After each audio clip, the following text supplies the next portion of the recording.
and that report goes in front of the commission so they can look at those available properties. That's really the extent. So you're correct, Mayor. It's not intended to be a true investigation where it's really more of a review.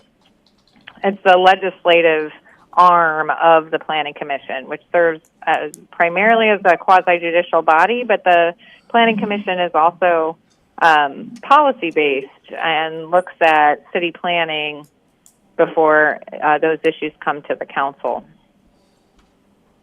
Madam Mayor, may I add something here? Yes. This isn't something I'm actually adding.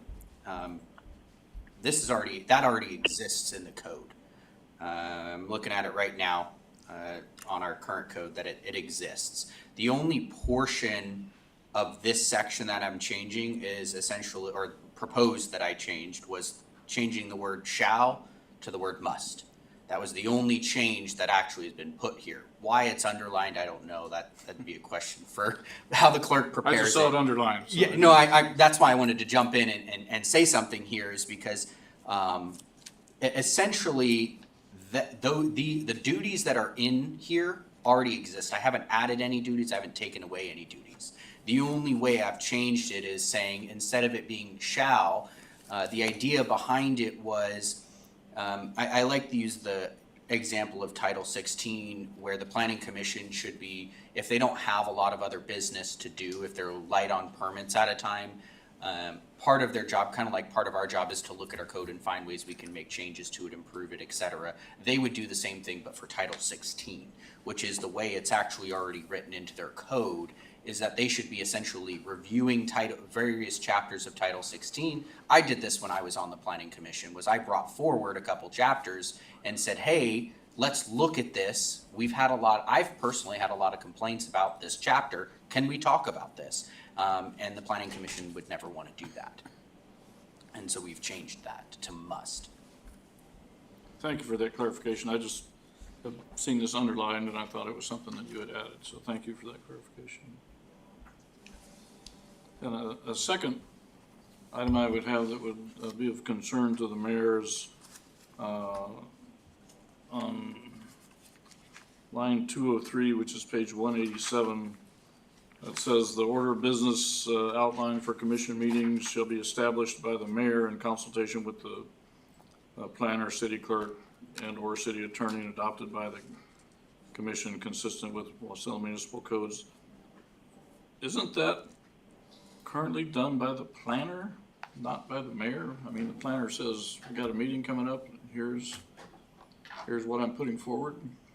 But administration is involved in, like, the council meeting agenda and stuff. The administration's involved in that, as well as the planning commission meeting, as well as Parks and Rec commission meeting.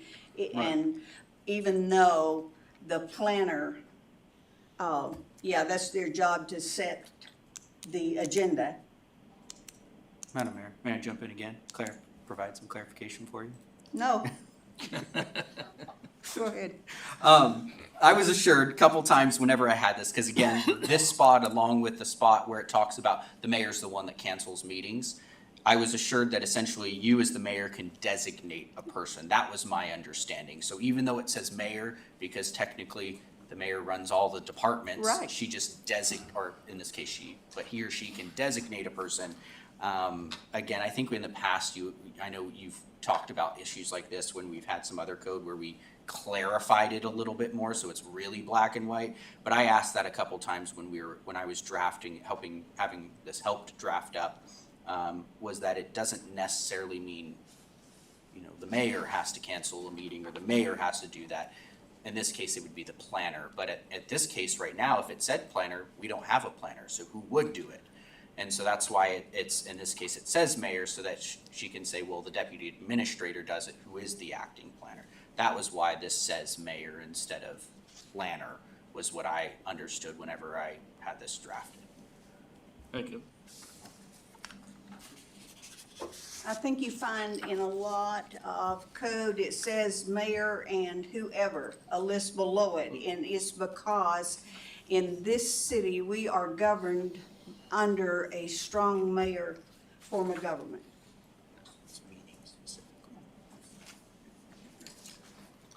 So, question for Mr. Crafton to comment on. The Planning Commission has brought forward Exhibit A, which essentially is a substitute for what was originally moved a couple of weeks ago. Is your intention here to substitute Exhibit A for what is currently on the floor, or what? I'm kind of curious how we're going to go about this. Yeah, I mean, I'll be straightforward with it. My initial thing is once we get back to making amendments, my first amendment would be to knock out the pay portion of it. Like, we kind of all have agreed, we all had a pay increase, so we should do that with them, at least separate the aspect of them getting paid differently for special meetings and all that aspect. Like, I like what they proposed there. You did probably the 15%, which is what we did, or something like that. I would just get rid of the special meeting aspect and make it all the same like we had.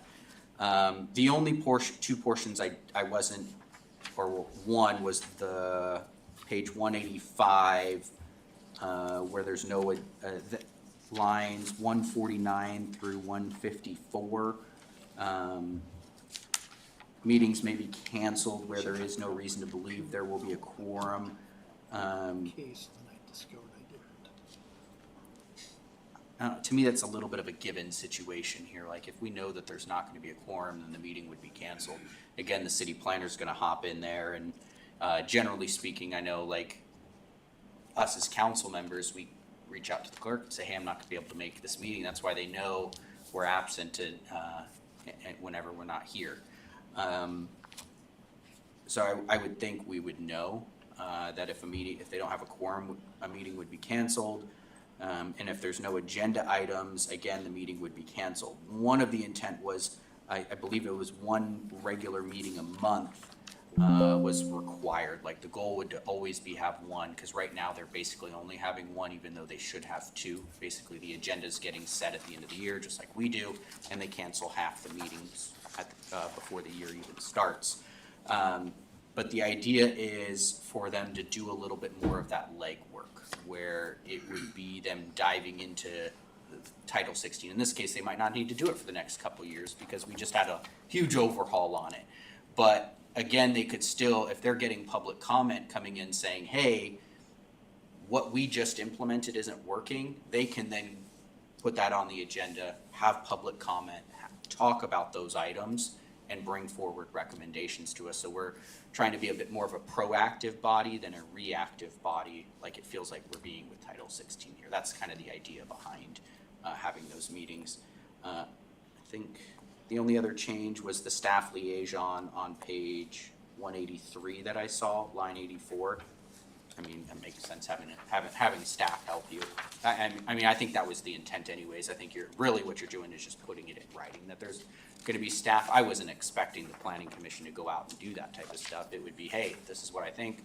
You go to your staff, and then the planning department would take it from there and put it on an agenda. Does that answer your question, Mr. Graham? Yes, it did. Okay. However, it brings up a question for the clerk. I know she's going to shoot me after she hears this. So if we were to substitute Exhibit A for what is currently on the floor, so essentially strike what's currently on the floor and substitute Exhibit A, would that require another public hearing, or how would that work?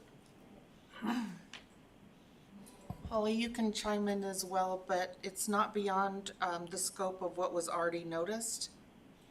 And these are proposed amendments that were included in the packet as a routine item. Do you agree, Holly?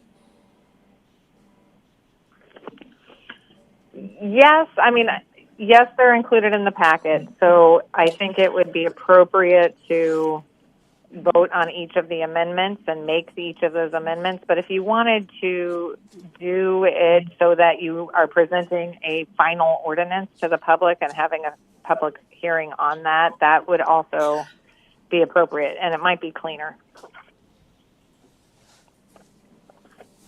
Thank you, Holly. So you would, and if you did it that way, you would make a motion to amend the ordinance to add all of the amendments, but for, if there's, something that you don't want to change, and then direct the clerk to bring that back in an ordinance for a final public hearing. I just think that might create a cleaner document for the public. Madam Mayor, so maybe just another clarifying question. So we would essentially table it for the next meeting after we made the amendments. Is that what I'm understanding it? And then we'd have the next meeting, and then that's when we'd have public comment to the ball. If we approved having the substitute instead of the original, then yes, that was my understanding from the mayor and the clerk, or excuse me, the attorney and the clerk.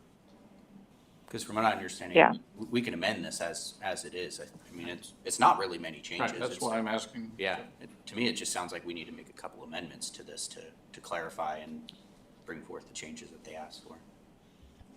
Yeah, So you could just amend it, and we could not use the substitute. So you just amend the serial ordinance number 24-25 and schedule what would really be a second public hearing for it. So it would end up with an extra public hearing, which is okay. I would pass at the next meeting.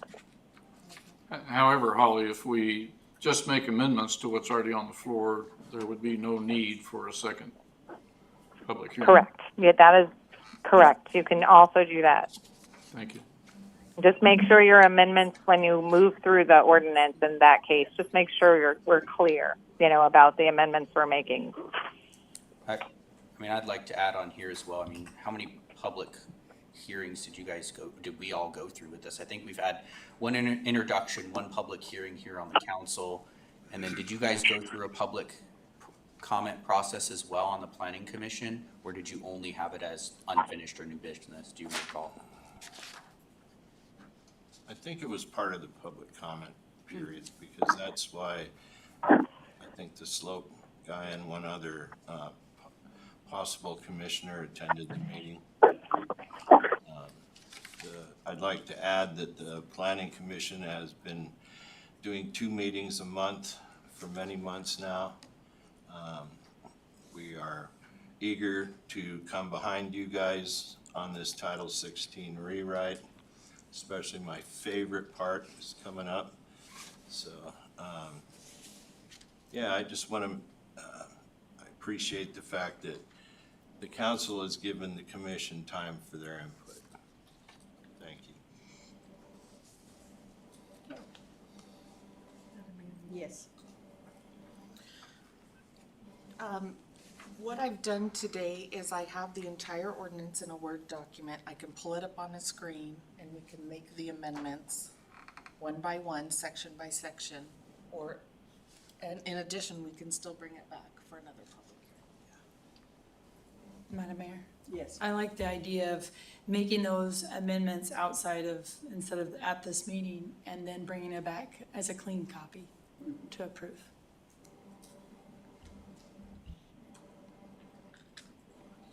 Is there further discussion?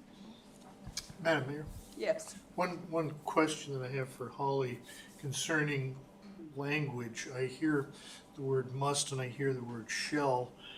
My experience in legal language, at least coming out of the feds, is that must is never used and shall is almost always used, and they have a hierarchy of very specific legal terms. Would you please comment on that, please? Sure. In some cases, the must and shall will be defined differently, but in the case of code, it's not. So it's fine to use the way that it's worded is fine, and they really are interchangeable words for purposes of code. Thank you, Holly. Is there further discussion? Madam Mayor, I move to exit committee of the whole. Madam Mayor, a second. Motion's been made and seconded to exit committee of the whole. Is there objection? Hearing none, we are exiting committee of the whole of 6:43. Thank you, Madam Mayor and council Thank you. members. And we are bringing it back to the council. So, May I suggest that we take the clerk's offer to put it up on the screen so that we can go through section by section and look at things unless there's objection from the council? Oops, wrong screen. Hold on. There we go.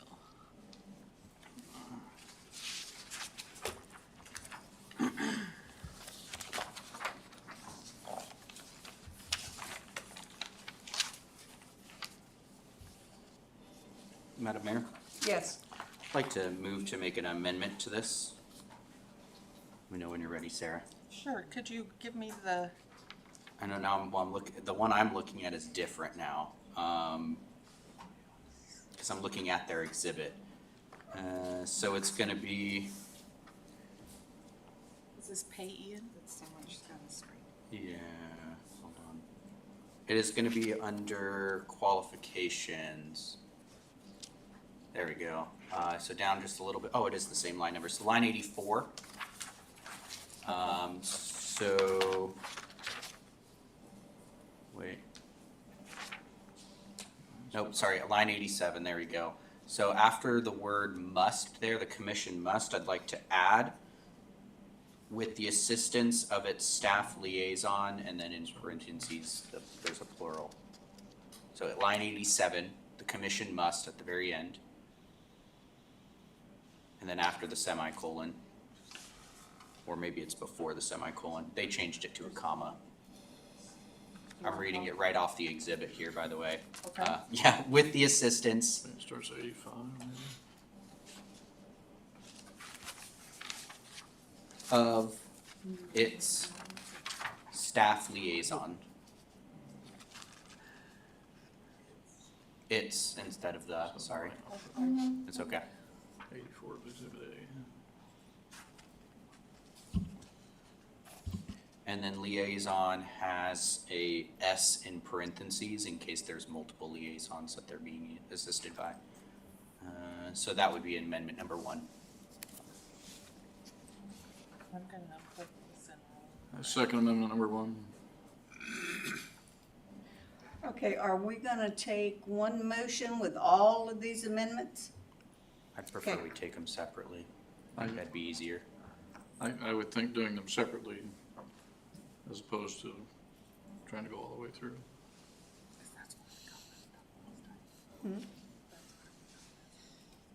Okay, we're gonna do one amendment and a motion to accept it? Okay, we have an amendment, on the floor by Commissioner Crafton. And I can read it into the record. Deputy Clerk, if you would read it into the record, please. Thank you, Madam Mayor. In addition to the duties prescribed by the state or borough law, the commission must, with the assistance of its staff liaison. Okay, that's amendment number 1. Is there, Mr. Crafton, is that a motion by you? Yes. All right, it's been made by, a motion's been made by Mr. Crafton. Is there a second? Second been made by, Councilperson Graham. Is there objection to the motion? Hearing none, that amendment passes. Madam Mayor? Mr. Crafton. Thank you. Another amendment here. I believe it's around line 119. Might be a little bit further. There it is, 123 and 124. So I would like to, on line 123, strike the word regular twice. So there's there's two regulars there. Okay.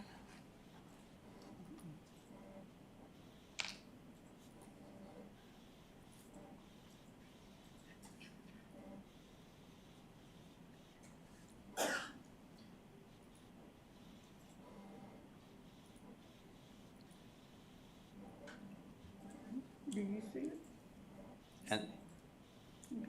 And then change 125 to 145.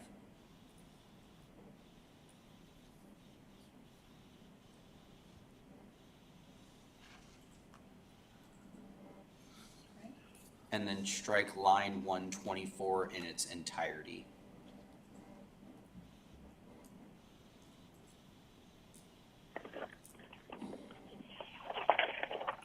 And that would be my motion, Madam Mayor. Madam Deputy Clerk, would you read that, please? Yes, ma'am. Commission members shall be compensated as follows. A, meetings, $145 for each meeting attended.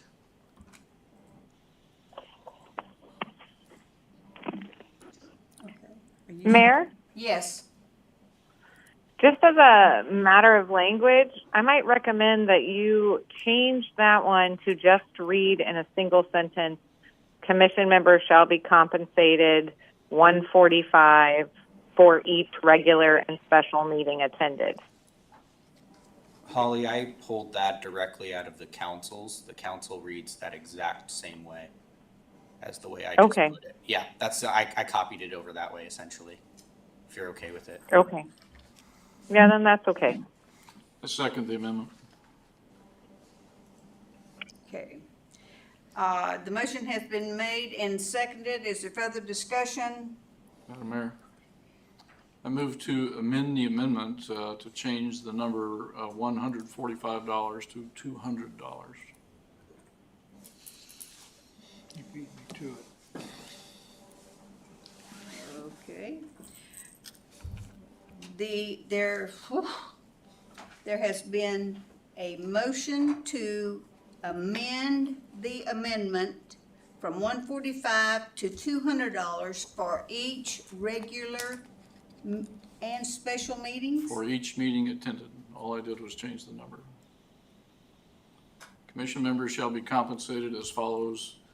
A, meetings, $200 for each meeting attended. Okay. Is there a second? I second it.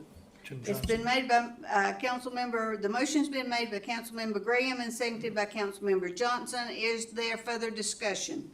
Madam Mayor. So I made this a change. The majority of folks here at the dais have been on the Planning Commission, and they know when they go to the Planning Commission, and those of us that aren't on the Planning Commission know that if we go to the Planning Commission, we're in for 2 hours, you know, oftentimes more than 2 hours to see what's going on. And their packet is pretty darn detailed and requires, like you say, some quasi-judicial, you know, thought to put into things. And I think the number 200 more accurately reflects the amount of work that they put into their work as commission members. Thank you. Okay. Is there further discussion? Madam Mayor, Yes. I just want to add, that was actually one of my original ideas, was to up their pay a lot higher. Because again, like Mr. Graham said, when you're at a meeting, there's 2 hours. It doesn't factor the many hours worth of work and thought that go into prior to the meeting as well.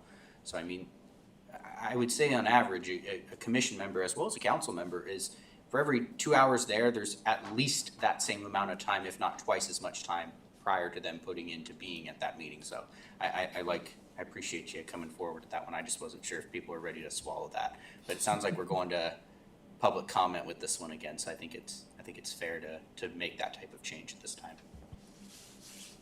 Okay, is there further discussion? Hearing none, is there objection to the motion? This is the amendment to the amendment.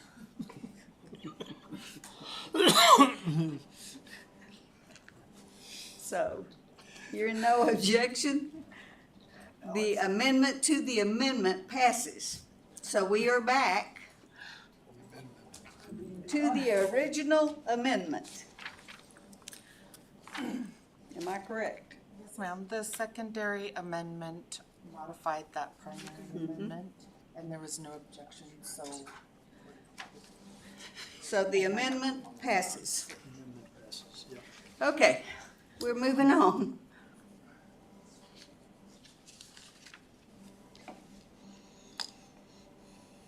Madam Mayor, Yes, I'd like to make amendment number 3 to incorporate the, what page are you on? What line are you on? well, that's a good question. I'm looking at Exhibit A, lines 19 through 21, which would go back to the original.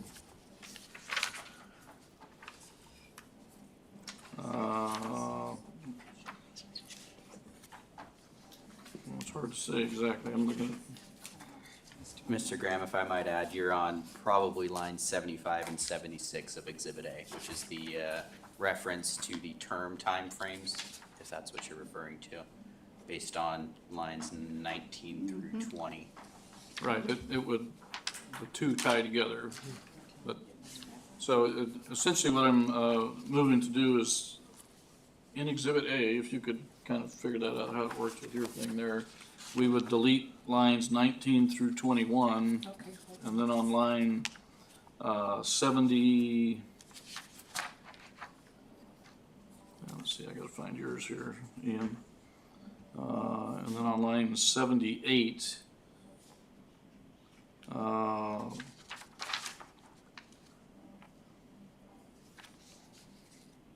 the amended, or the proposed ordinance here, we would delete the word 3 and add the word 2 on lines 78 and 79.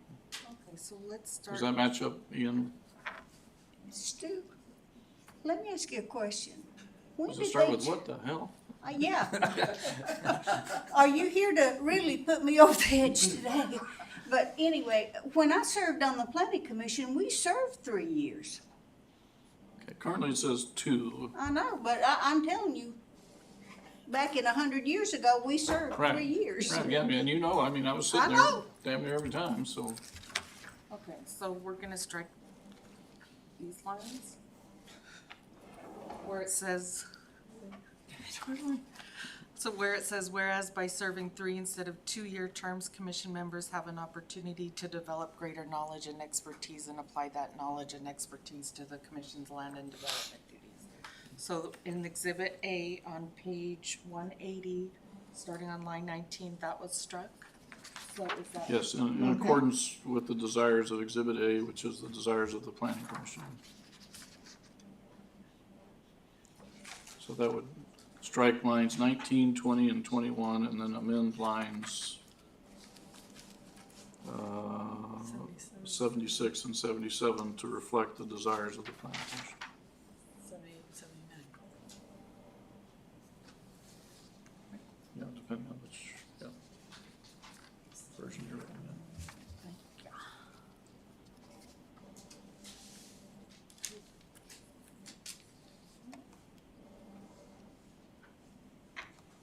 Can I make that Right. 2?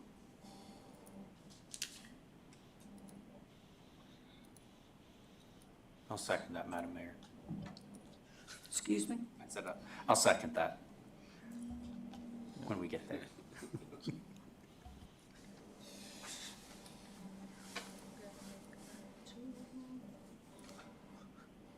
I'm so slow. No, you're not.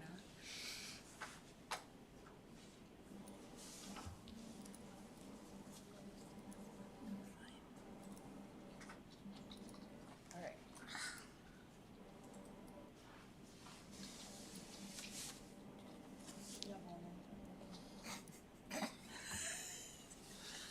Okay, I'm just here to make friends. Yeah, you are, not. Yeah. Okay. The motion has been made by Councilmember Graham and seconded by Councilmember Crafton for no person may serve on the planning commission for more than 2 consecutive full terms without a break in service for at least 1 full year after serving 2 consecutive full terms. Am I correct? You Yes, made the ma'am. amendment. Okay. Or should I say amen? Amen. Is there discussion? Madam Mayor, I just make this motion to show respect for the hard work that the planning commission has done and the careful consideration that they have done to that. I agree with you. We used to be able to serve 3 terms. but that was No, changed, 3 years, three, yeah. for 2 terms. For 2 terms, right? But that was changed in order, as I recall, make it easier to fill seats on the planning commission. And so the number of terms stayed the same, the term limit changed from 3 years to 2 years. And the commission is now saying 2 years is the right term to serve, but a maximum of 2 terms would be appropriate. So I'm just deferring to the planning commission. Okay, that motion is on the floor. Is there objection to the motion? Madam Mayor, I still had some discussion here. Mr. Graham, I'm trying to find, I'm actually looking at our code right now, trying to find where we moved it to only 2-year terms, because it's in commissions generally section. So now, again, this was a year in the making, by the way, this entire ordinance. So forgive me, there are some things I am forgetting from when I originally started working on this. I feel like it still is 3 years. So now in this case, we'd be saying, no, it's only 2 years that they're doing it instead of, I feel like it's supposed to be 3 years like you and the mayor are saying. 3 years. for 2 terms. So 6 years total. 6 years total. That's the way it currently is. Yeah, And so essentially, we'd be changing it to 4 years. No. Yeah, yeah, that's the way this reads, is 2 years, 2 times. 2 terms. That's the way this reads. Okay. That's the change that the planning commission brought forward to us.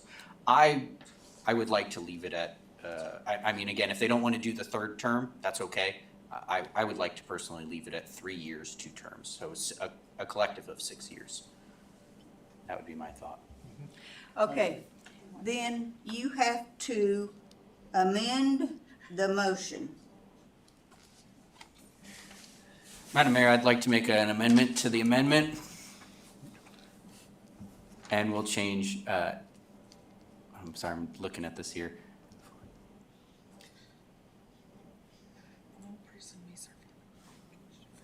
just change the first. Yeah, we'd just change it back to 3. The first 2 would go back to 3. Yeah, That's all we would do.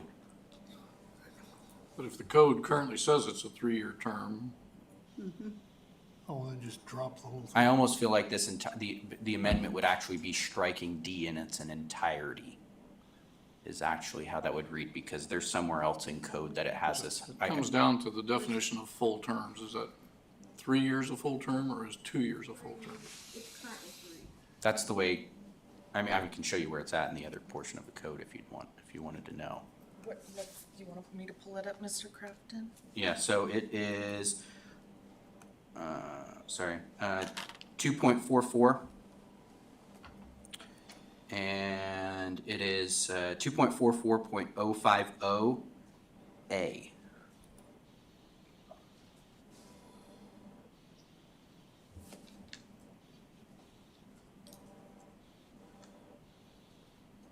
You want me to read it? So Madam Mayor, in lieu of the fact that my amendment, prior to the amendment to the amendment,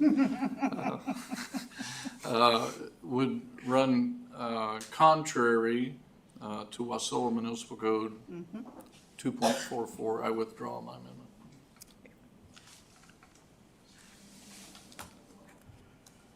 So essentially, Mr. Crafton, what you had written would stay. Is there any objection? Well,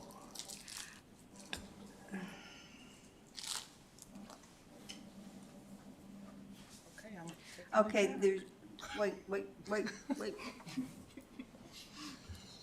Okay, on line 75, 76, page 182, no person may serve on the planning commission for more than 3 consecutive, is that what you're saying?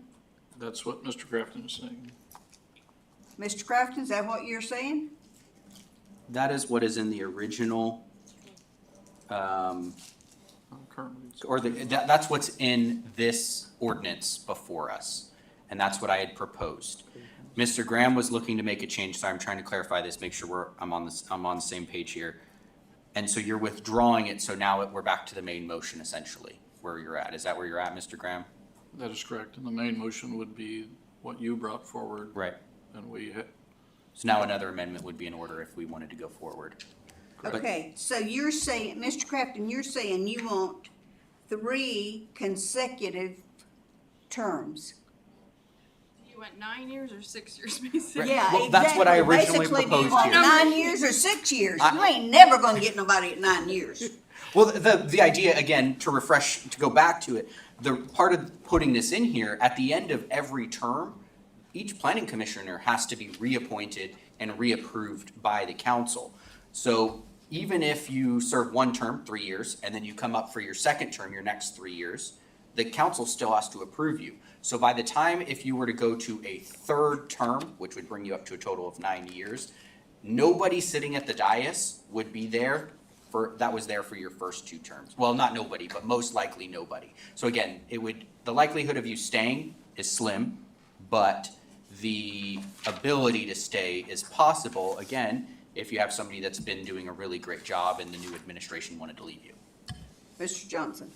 Madam Mayor, Council, I mean, the interesting thing that I see is that, no one puts a gun to somebody's head and say, you have to serve another term. I mean, if you want to serve one term, I didn't have to rerun for this seat, but I chose to.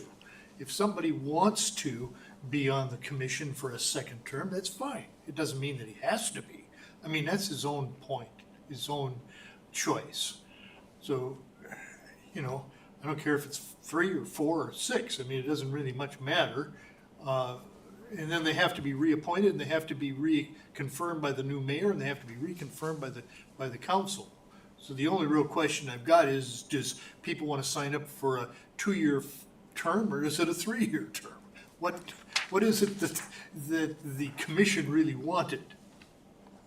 The majority of the commissioners wanted a 2-year term. Dave, would you please come to the mic?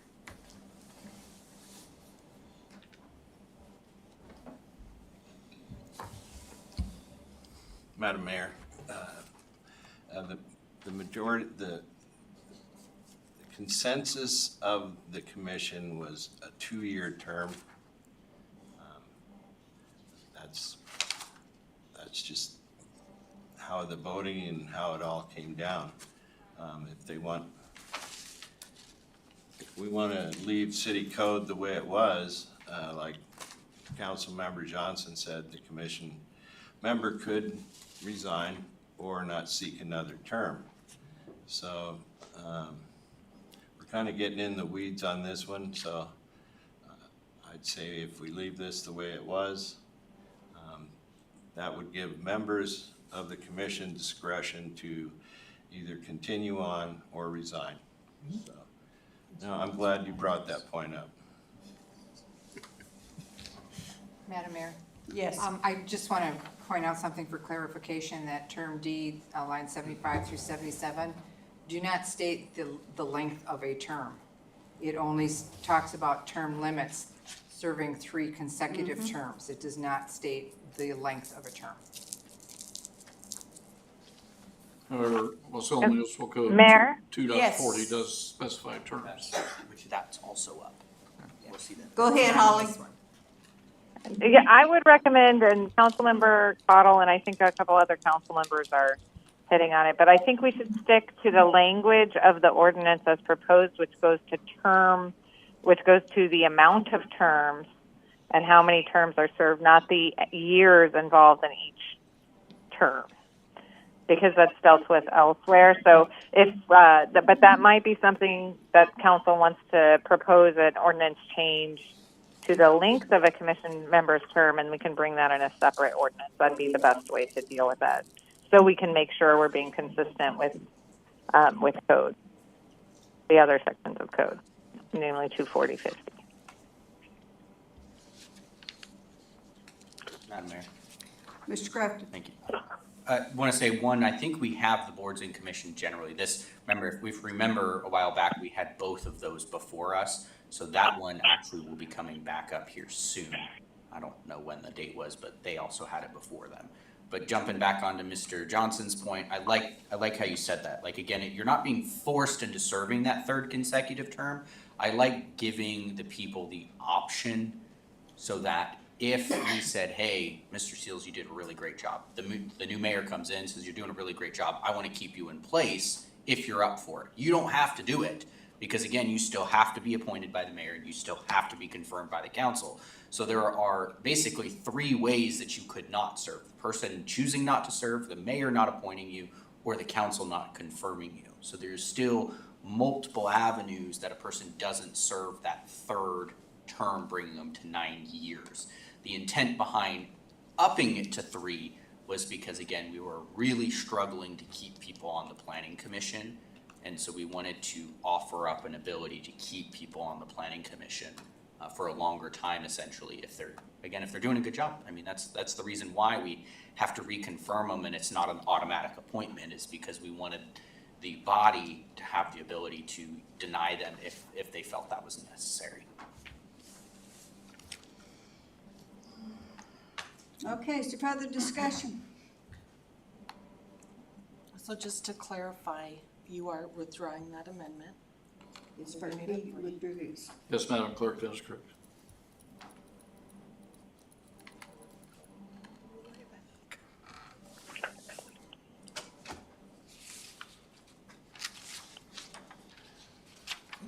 Okay.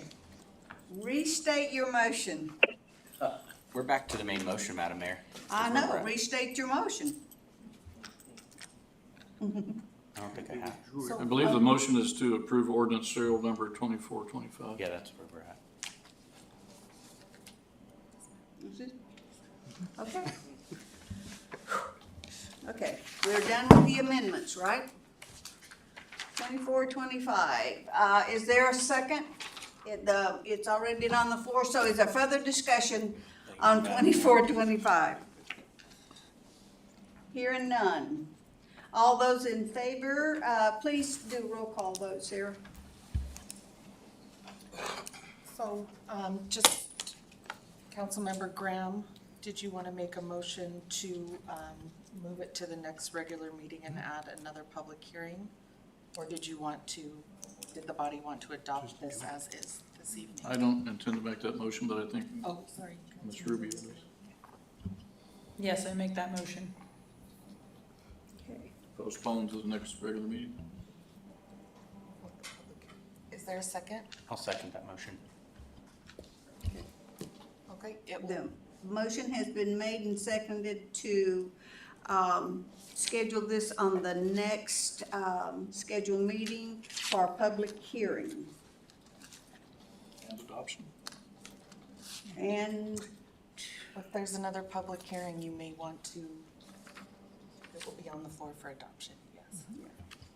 so, is there discussion on the motion? Hearing none, is there objection to the motion? The motion passes.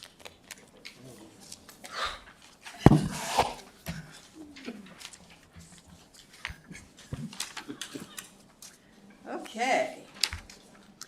We are on to the consent agenda. Madam Deputy Clerk, please read items for approval under the consent agenda by title. Thank you, Madam Mayor. We have the regular meeting minutes of October 28th, 2024, and 4 introductions up for public hearing on December 16th, 2024. The first ordinance is ordinance serial number 2439, amending Wasilla Municipal Code subsection 3.60.060A to include Election Day as a paid city holiday and requesting the same to be a recognized holiday in labor agreements. The second is ordinance serial number 2440, amending the fiscal year 2025 budget by appropriating $25,000 from the general fund balance to the clerk's office operating budget for the purpose of compensating the administrative hearing officer for work on appeal cases filed under Wasilla Municipal Code, Chapter 2.76. The third is ordinance serial number 2441, amending the fiscal year 2025 budget by appropriating $125,000 from the general fund balance to the water repairs fund. The fourth is ordinance serial number 2442, amending the fiscal year 2025 budget and accepting and appropriating a federal Homeland Security grant award amendment passed through the State of Alaska Department of Military and Veterans Affairs in the amount of $25,000 as part of the 2022 State and Local Cybersecurity Grant Program for the City of Wasilla Cybersecurity Risk Assessment 22 LCGP-GY22. Resolutions recommended for approval. There's one resolution remaining on the consent agenda this evening. It's resolution serial number 2416, designating city employees in order of succession to perform the executive and administrative function of the mayor during the mayor's temporary absence or disability, and designating city emergency management coordinators, and repealing resolution serial number 20-41. There are 3 action memorandums recommended for approval. The first one is AM number 2470, Statement of Non-Objection to the Alaska Municipal League Resolutions and Policy and Positions Statement, which will be included in the agenda at the 2024 AML Annual Business Meeting.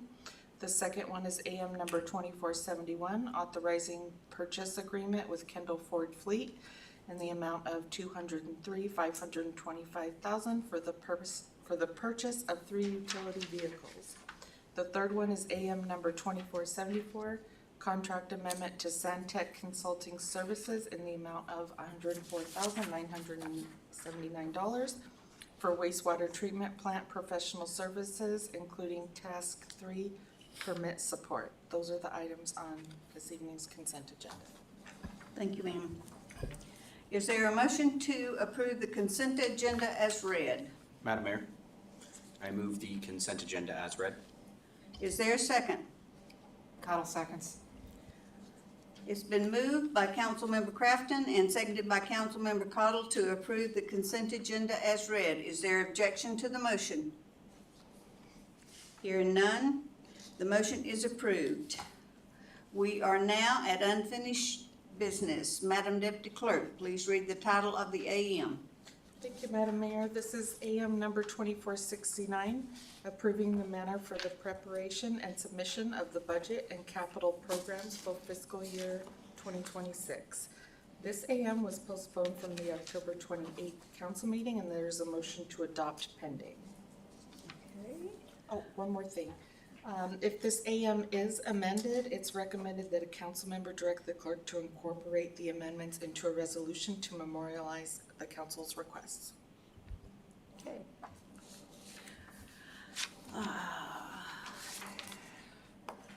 Is there discussion? Madam Mayor. Yes. Yes, Madam Mayor, I was the one that moved this to the current meeting because there wasn't really time to digest what had come forward in the consent agenda. First, I want to say, this is the budget book from last year. The budget book from last year. It does not include the supplemental information which we were given, which was considerable and detailed. But I wanted to congratulate you, because I know you worked on this thing 20 hours a day as a brand new staff member. So I wanted to congratulate you on the final product there, which is great. But what I really need to see more of, and I think what the council needs to see more of, is organization of the supplemental material. So number one, we need to have information about personnel. Right now we don't really have any personnel information in there. Personnel shows how many people are authorized in that department, but it doesn't show how they break down and what steps we're paying people out, how many steps were advanced during the previous year. For instance, when you're looking at next year's budget, we still have the same number of, for most departments, we'll have the same number of authorized personnel, but the personnel costs will be higher. Will they be higher by an average of 1 step being moved or more than one step being moved. That's important so that we can see, you know, I mean, are we growing government or are we entrenching government? What is it that we're doing there? And that was one of the main considerations from last year, is not having that information available. And secondarily, the organization of the supplemental materials should be just as well organized as you did on this proposed budget that you did here. Last year, there was an awful lot of supplemental material, but I know I wasn't the only one at the dais shuffling through papers trying to find out what account was being referenced. You know, and even though the account numbers were there, they weren't organized by department, so we really didn't have an idea of how to follow things through. So in the interest of brevity, clarity, and transparency, and to keep us from being here all night, I know the mayor likes to stay late, but if we could have the supplemental material organized as well as the primary promotional material, that would be my desire. I don't know what else what other members of the council had in mind on that one. Is there further discussion? Madam Mayor, Yes. if I recall, I believe Cassie did supply that supplemental last year, and I think it went real good. That's how I'm remembering it.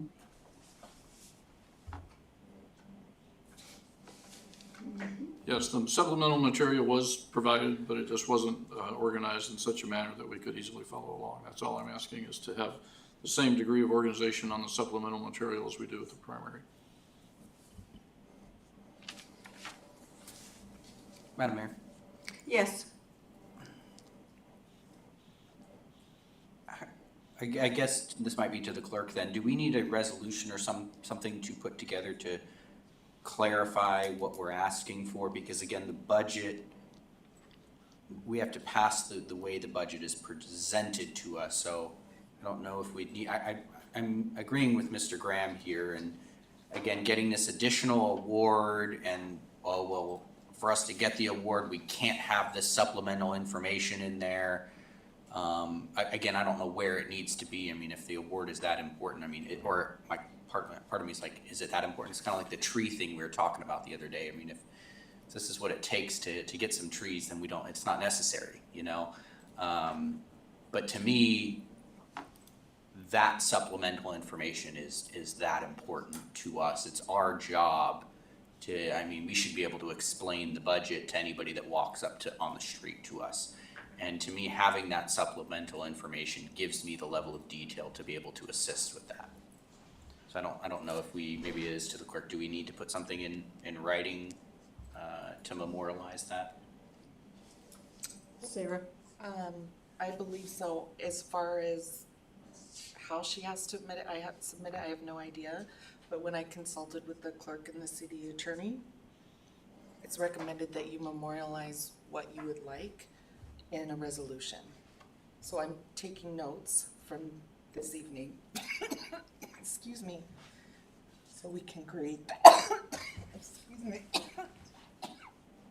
So is what you're recommending that we postpone this to the next regular meeting to see what resolution you bring forward that reflects our desires? Is that what I'm hearing? Excuse me. I wouldn't postpone it.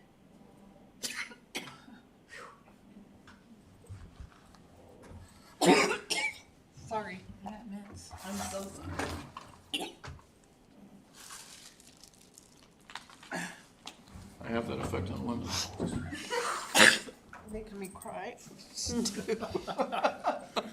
not nice to make the deputy clerk cry. The finance director and finance, they're already preparing for the budget.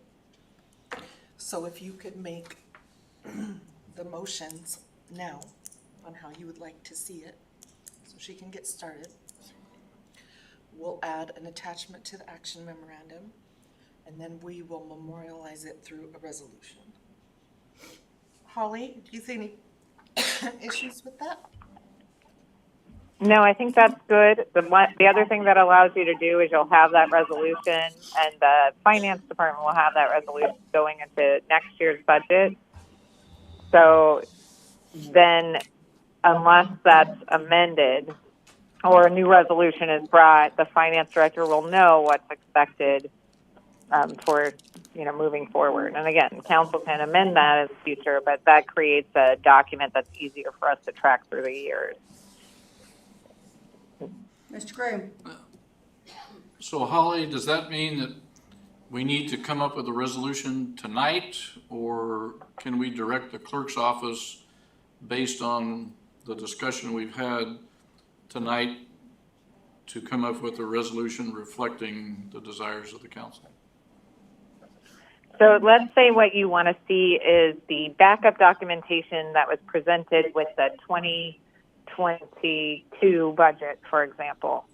Then you would say, I'd like to amend the motion to include all backup documents or lists or whatever it is that you want to see as presented in 2022, and direct the clerk to prepare a resolution reflecting that direction, or reflecting that those items.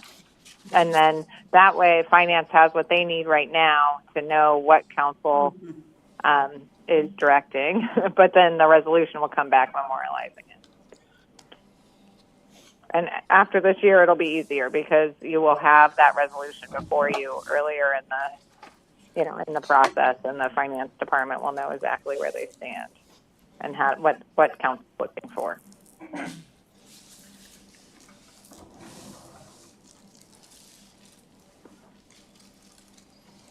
Okay, Mr. So, Graham? Councilmember Graham, I'd ask you this question. So what are the documents that you want to see presented with the budget? Well, I would agree with you, Holly, that perhaps 2022 is the base year we should look at as far as the documents, but the document we have in front of us now is a table of contents, and that's all we have in front of us is a table of contents for the proposed budget. And there is no detail in here at all, other than the mental history that we have of what has happened before. I don't want to prepare a 60-page document to say what it is that we're looking for our finance department to do. But what I am asking for is that the supplemental information using 2022 as the base year for the amount of supplemental financial information as far as accounts and expenditures went, that amount of detail be provided, but it be provided in a method or in a manner which is, consistent with the organization that we see here with this 3-page or 2-page table of contents that we've got here. The only thing additional that I'm asking for is just more information on the personnel in the departments and how the changes in personnel are affecting the budget. And when I say changes in personnel, I don't mean adding and subtracting personnel. I mean personnel moving in, personnel moving out, personnel being promoted, new positions submitted, that sort of thing. So difficult to put into a resolution rather than just a will of the council sort of thing. So what if you amend the action memorandum to state that if we're, motion to approve the action memorandum as presented with the following additional direction, and then you identify the backup data that you're looking for regarding staff and regarding anything else that council might add to that list. And then direct the clerk to bring back a resolution memorializing the action memorandum. And that resolution would not take council approval, it would just be an IM sort of thing? It would come back for council approval, but the memorandum with the resolution would simply say, this reflects the action, the motion made by council at its last meeting. So I guess there's an opportunity there for council to say, nope, that's not what we wanted to do, but I don't suspect that will happen. And in the meantime, the finance department will take their direction from the memorandum. Thank you, Madam Mayor. So, Madam Mayor, currently on the table is AM 2469. I move to amend AM 2469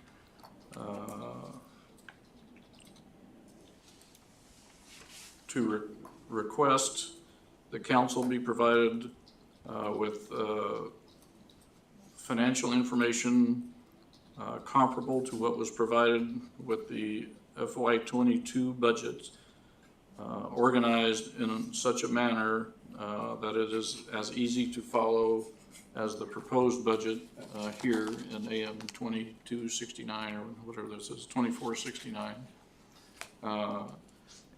You lost me. I'm trying to count, I'm trying to type. There you go.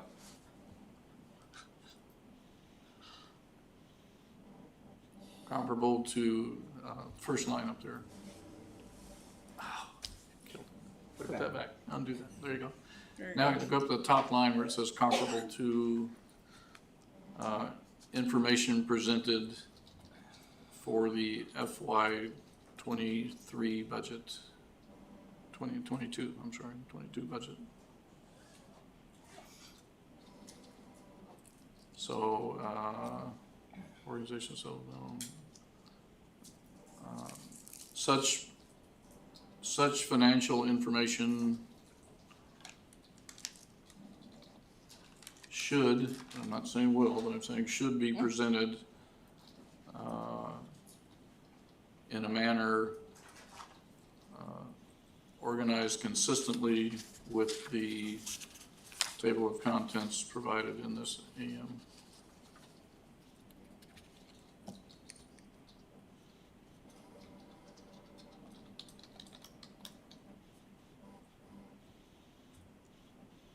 And then the second thing, and I'll tell you what this is, and then you can figure out how it goes in there. But, the council requests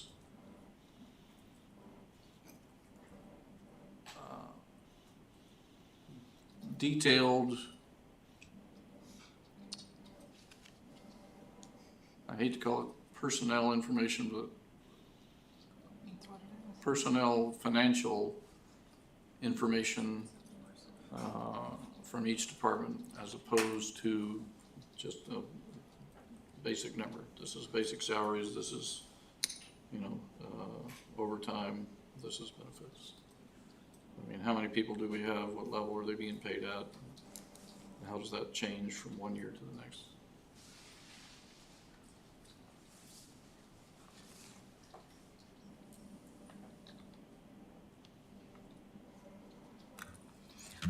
Holly? It'll be very difficult with the departments. Yeah. With police department and that common, but Yeah. I mean, Holly?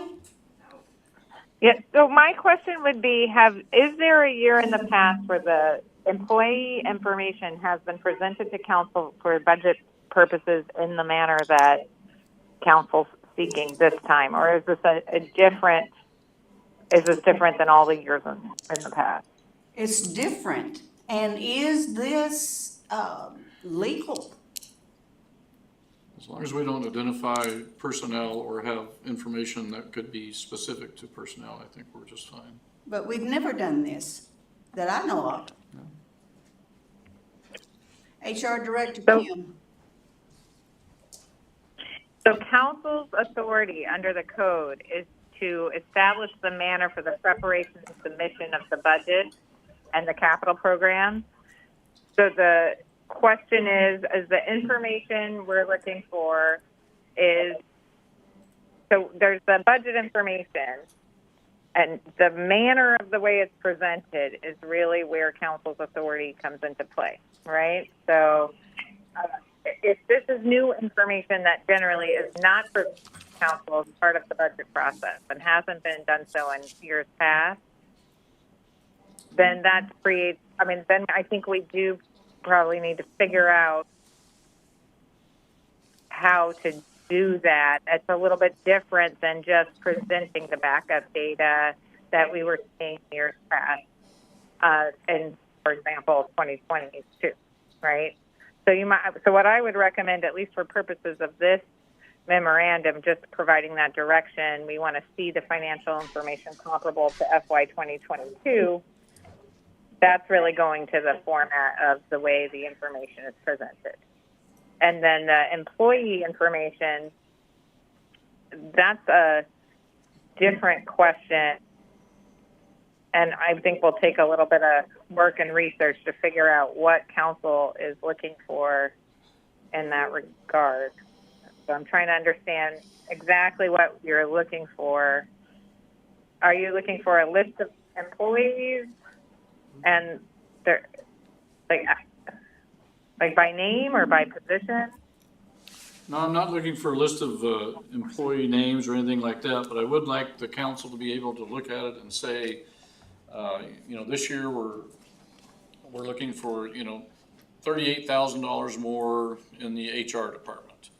And that $38,000 is reflected from the fact that we have somebody that's been there, and has moved up one step along the pay grade, and that reflects that, and reflects the cost of living adjustment which has gone in, and any other information, for instance, perhaps bonuses and things like that. So we know where the money came from, where that money is being proposed to be spent. And it also helps us identify, is the department, fully, is it utilizing the positions that it has? And if it's not, then we can see, for instance, in the police department, if we look and say, hey, there's 3, vacant positions, how did that affect the budget last year? And where did that money end up? So the council has, the power of the purse, so to speak, so it should understand, how to tighten or loosen the string at the top of that purse to make sure that the money is being spent the way that the council had intended it to be spent. So how would you feel about keeping this particular or that direction regarding the manner and presentation limited to sort of the format and what's the backup material included to look like materials that have come to council before? So I'm using FY 2022 because I've heard council reference that one. And then Cassie and I will work on looking at what she can bring to you.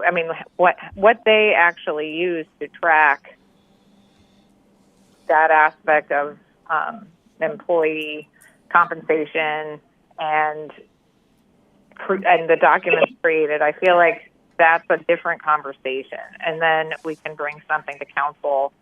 And Councilmember Graham, you can sponsor, to the extent a resolution is appropriate, then we can help you word that and bring that forward separately. Because I think that might actually change more than just what is being reported, but also how things are being tracked. But I would defer to the finance director on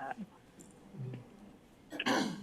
I have no objection to striking the second sentence as the clerk has put in here, if indeed the administration is gonna, take a look at that and bring us information consistent with, how, our picture of, the number of employees that we have and how they're employed and so on, is brought forward so that we can make appropriate decisions, financial decisions, based, on data, not based on, 2-paragraph staff summaries that say we need somebody new here, or we need to do this, or, but to say that we've never done it before, so we shouldn't do it again, I guess, not the reason I'm agreeing with you. So.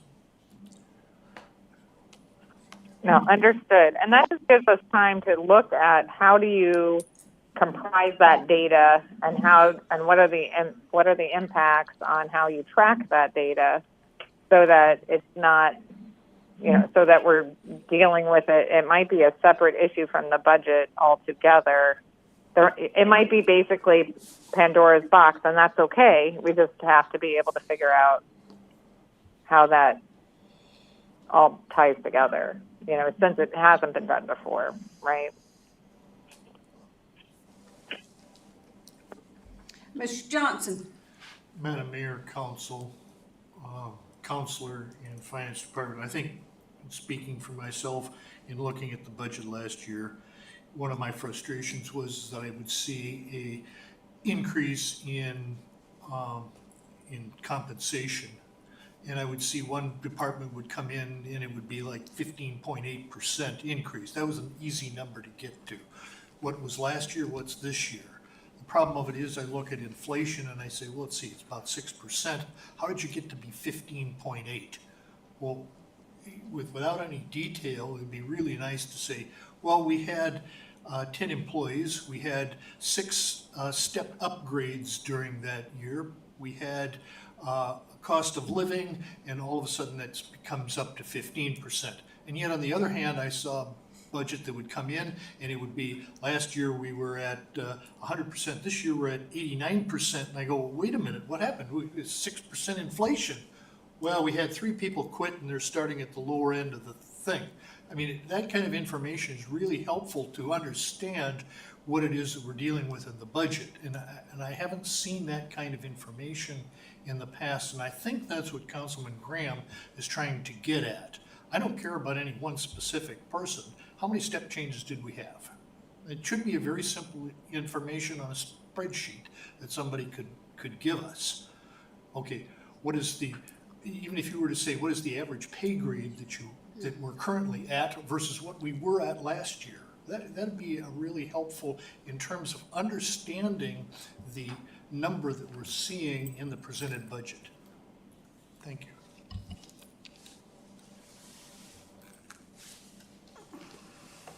Mr. Crafton? Thank you, Mayor. I like how Mr. Johnson put it. I know we, at the beginning of every,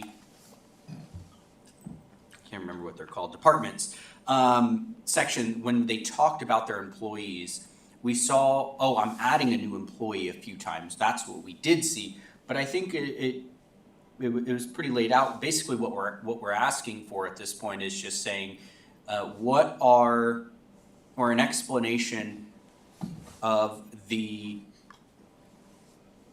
promotions or step ups and grades of employees broken down.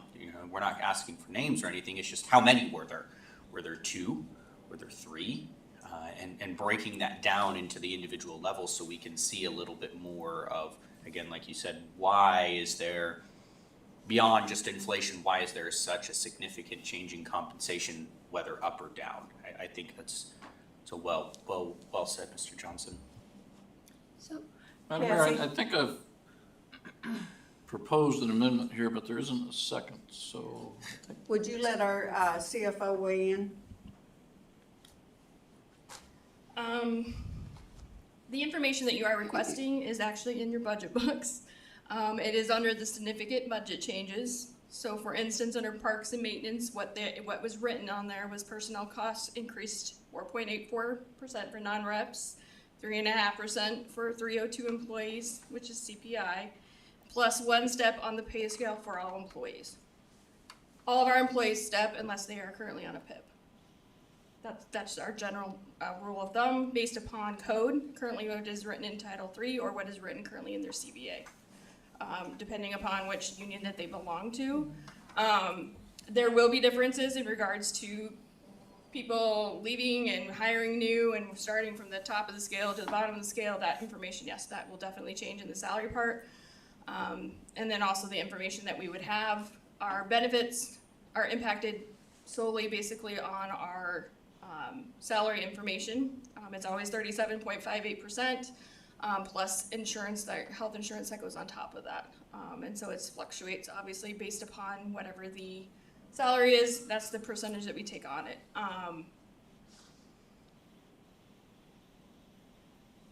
I'm trying to figure out a way to present that with all the different changes that happen throughout a year in a department, especially for bigger departments such as like the police department with MATCOM, with departments that have people who are coming and going, Parks and Rec, where they have Alpar people who come in and leave and they're seasonal. So that's the information that I'm not sure how we would present that. The rest of it is perfectly fine. We can break it down into categories and have everybody graded out. I mean, but I don't know for sure of the rest of And it. we are going to have that sometimes individuals will complete a probationary period and then they'll receive a step as well. So there's gonna be a lot of different factors, and certainly we'll try and get you what we can. My concern is trying to protect the employee's information. For some small departments such as HR, there's 2 of us. So if we start listing out specific things, then that may cause a problem, because that information, even though it is releasable, right now we're throwing it out in the budget. And when we get into departments with the unions, we're potentially giving out information about what one supervisor is making, because we have one supervisor that's a quality assurance supervisor, that's the only one. So now we're putting her pay information out there for the other pay information for the other supervisors. So my concern is just to make sure that we keep harmony, getting you that information that we want, but not necessarily blasting it everywhere. Madam Mayor, Yes. if I may have a follow-up question to that. I understand that perfectly well. So the only problem we have sometimes, it's very difficult for us to conceptualize, say, what a step change is. Because a step change can vary from department to department. Correct. Okay, so is what I would really like to know when I'm looking at an aggregate number on a change in the department. What is the approximate aggregate increase for cost of living, step changes, and whatever? If I could have that broken down as an aggregate or an average, that wouldn't affect, even if you had 2 employees, a Correct. supervisor and a thing, I would be able to average, they both had a step change, it was roughly about Yeah. this. That would help me conceptualize what it is that I'm being asked to approve in the new budget. Understood, yeah. And I would be much more comfortable with that. Madam Mayor. Mr. Crafton? Mr. Graham, is this your final amendment to this then? Is that how you wanted it? That's acceptable to me, yes. Okay. Can I see But your, if you want, if that's your, is that the 2022 year that you've got sitting with you right there? no, it's not. This is last year's budget presentation. Because I was not present for 2022 year, so I don't know exactly what it looks like. I mean, I'll second it if we need that, because we do need a second on this motion here at that point. Do we have a copy somewhere? Yeah, it's online. You can pull it up. This is the last, I believe this is the last budget that Finance Director Tinkersley put together. That had those detail, He did the year. I was gonna say 2023 was the last time he did. he, Document right there. he had the, Here. This would be the year that I would copy from, is 23, to be honest with you. It has, or it had the explanation sheet. I just want it lined out, so you have the department over here and the lines are over here. Versus last year when we had those coming through. That's what I liked seeing, was And how then- everything was right next to each other. Yeah. This is 2023. So we should probably change that to fiscal year 2023, Mr. Troy Graham? did 2023 and then Joan did 2024. So when I built the budget last year, I built it off of 24, not knowing. Everybody wanted, so. When we talk about financial information comparable, I'm talking about the supplemental financial information, not, I have absolutely no problem with what was brought forward last year, you know, and how it was put together. It was, the issue I had was with the supplemental data, which was somewhat haphazard because of the timing. So I Does that s- say 2023? So yeah, 2023. Want me to read the motion into the record? Yes, please. This is motion by Councilmember Graham to request the council be provided with the supplemental financial information comparable to information presented for the FY 2023 budget. Such financial information should be presented in a manner organized consistently with the table of contents provided in AM 2469. Madam Mayor, I'll second that motion. Okay. Is there further discussion?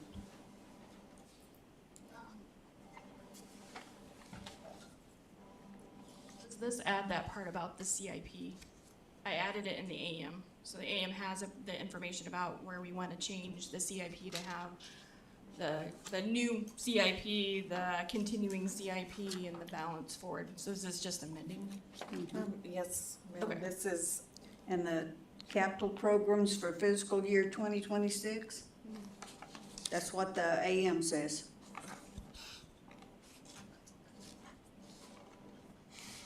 Okay. Is there further discussion? Hearing none, is there objection to the motion? Hearing none, the motion passes.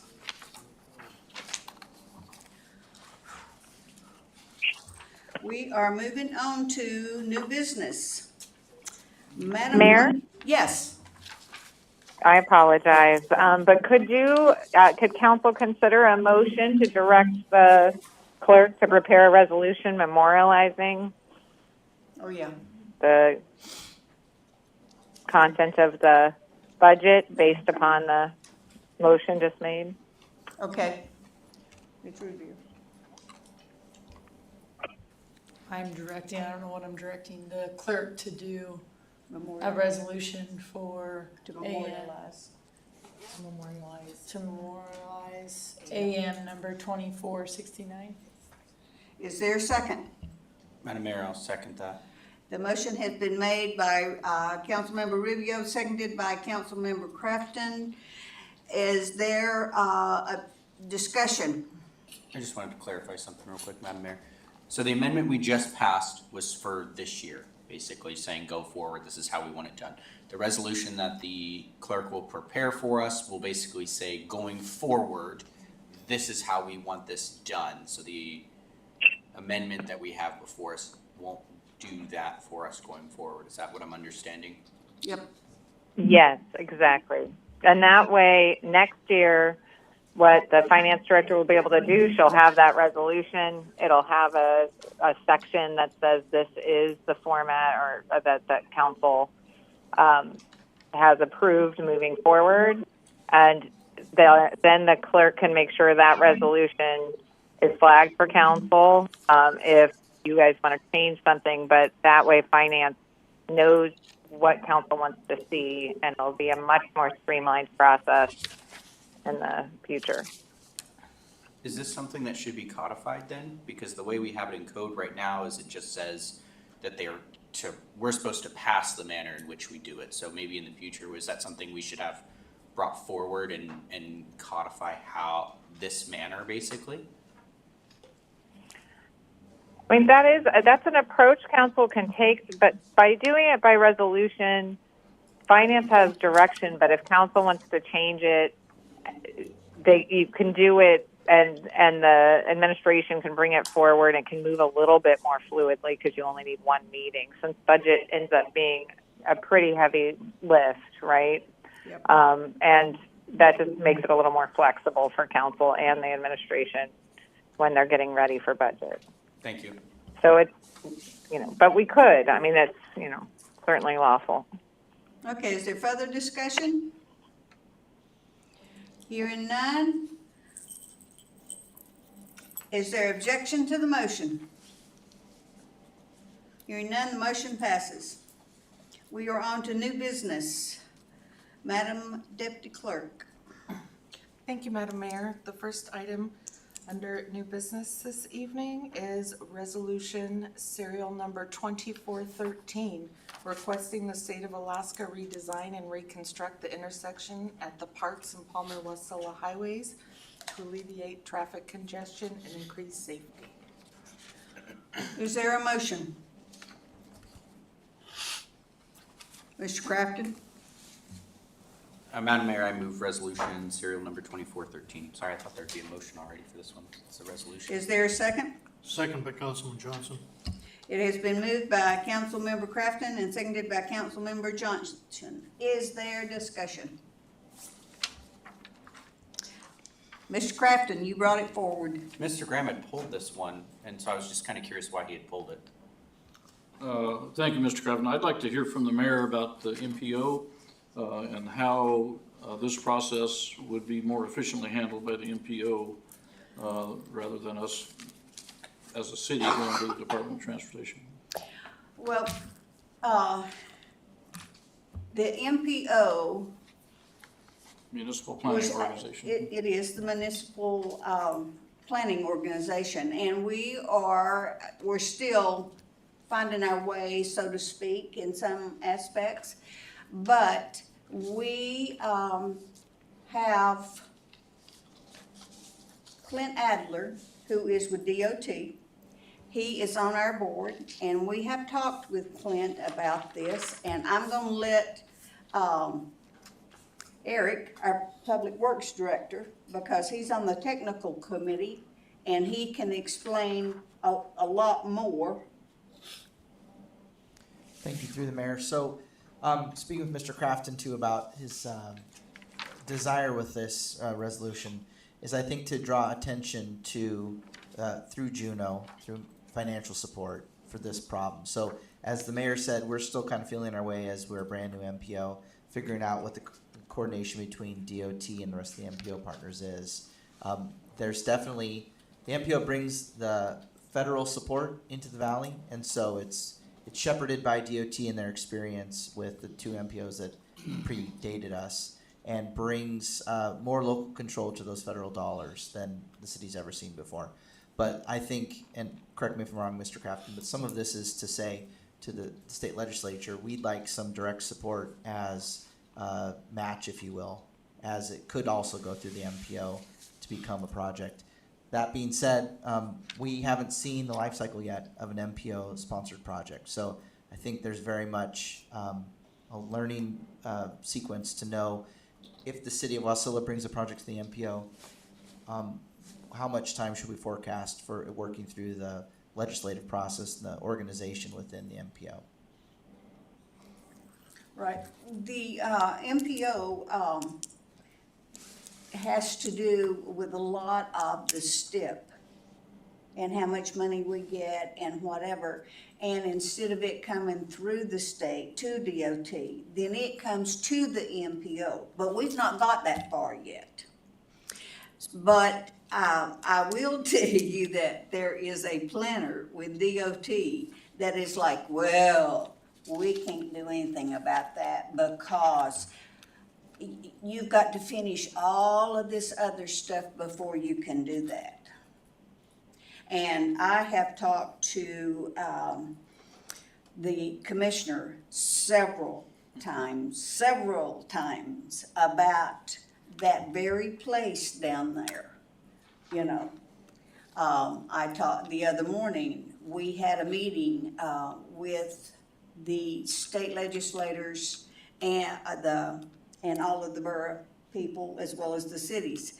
And I'm like, okay, guys, we need some help here. How many people is it gonna take? How many wrecks are we gonna have when somebody that is in some of their families gets killed? Will they do something then? You know I have no gray area. So anyway, doing all I can, and MPO's doing all they can. And until we get, I don't know really what it's gonna take.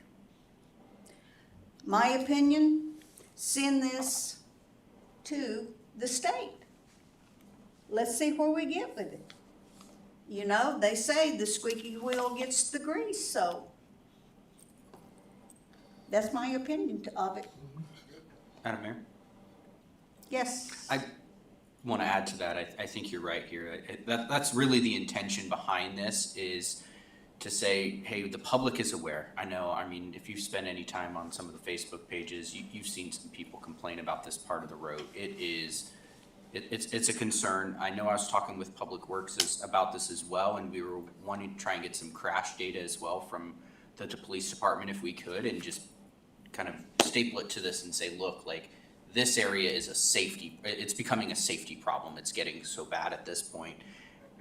And that's what I would like to see come of this, is it's just trying to draw as much attention as possible. And the conversation I had with DOT around it was basically, it's a matter of who's gonna pay for it at the end of the day, and where can you get the money for it? And they said if it came from the federal level, good luck getting it done in 5 years. That's a generous time frame. But if you could get the state to pay for it, to get an amendment into the budget, then there's a potential that you could see it in 2 or 3 years, was what I heard from it. So again, really what it's gonna be is us, we sessions starting here in barely a month at this point now. So I think this is a great time to be having this type of conversation. We've just done all of our CIP type stuff, and this was partially included in it. This is just saying this is a very specific project that we want done, and that we haven't, I don't think there was a dollar amount put on here, but it's asking for financial support in it. And if they say, hey, great, we can put X amount of dollars, if you guys put the remaining amount in it, then we can put it to our public and say, hey, how much are you guys willing to put forward in this to get this project done? It's all just a conversation starter. I think it's again, the squeaky wheel is gonna get the grease here in this situation. And I think the big thing is gonna also be getting some crash data that we have in there, because I know that this has become a safety corridor issue as well in this one here. So that is, again, what the mayor said, that's my intent behind it, is just to make as much noise as possible, because Wasella's got a traffic problem, and we need to start working on that traffic problem the best we can, with what resources we can, because we can't directly just go out and build roads, unfortunately.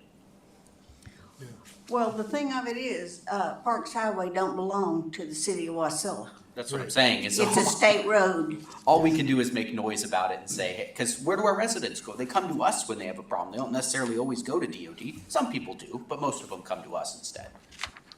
Mr. Johnson. Madam Mayor, thank you, council, and I think if you really look at the issue is lane redefinition. This is not, equivalent to redoing, major areas of the Parks Highway. I mean, this should not be a multi-tens of $1 project. This is a peanuts kind of project. Give me a bulldozer and a few minutes and I could go out and make the change myself. I mean, it's one of those kind of things. But it's to convince the right people that, that's what we need. A bulldozer and some spray cans and some whatever. Get rid of that. I mean, so what do we have to do? We need to raise the attention that this is a small project that's causing us a big problem. Reorganize a few dollars here. Thank you. Is there further discussion? Mr. Graham. Thank you, Madam Mayor. So I really hesitate to make specific recommendations. Remove the middle turn lane on the Parks Highway down to the Palmer-Wasilla intersection, and add dedicated turn lanes on and off the Parks Highway in its place. Without,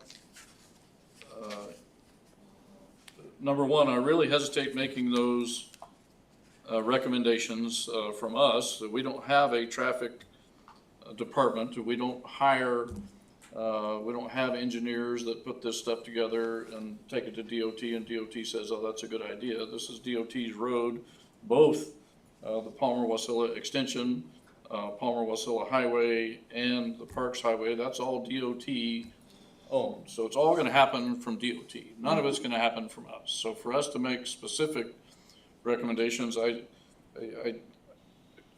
I think sets us up for failure because they go, well, this isn't possible, and they just throw it in the trash can. Whereas if we say, you know, hey, we really appreciate the 18th study of the Wasilla bypass, you know, but we would really like you to study this intersection here and the problems that are created from the Palmer-Wasilla Highway extension, the lack of, you know, the lack of capacity there, the lack of ability to get on and off the Parks Highway.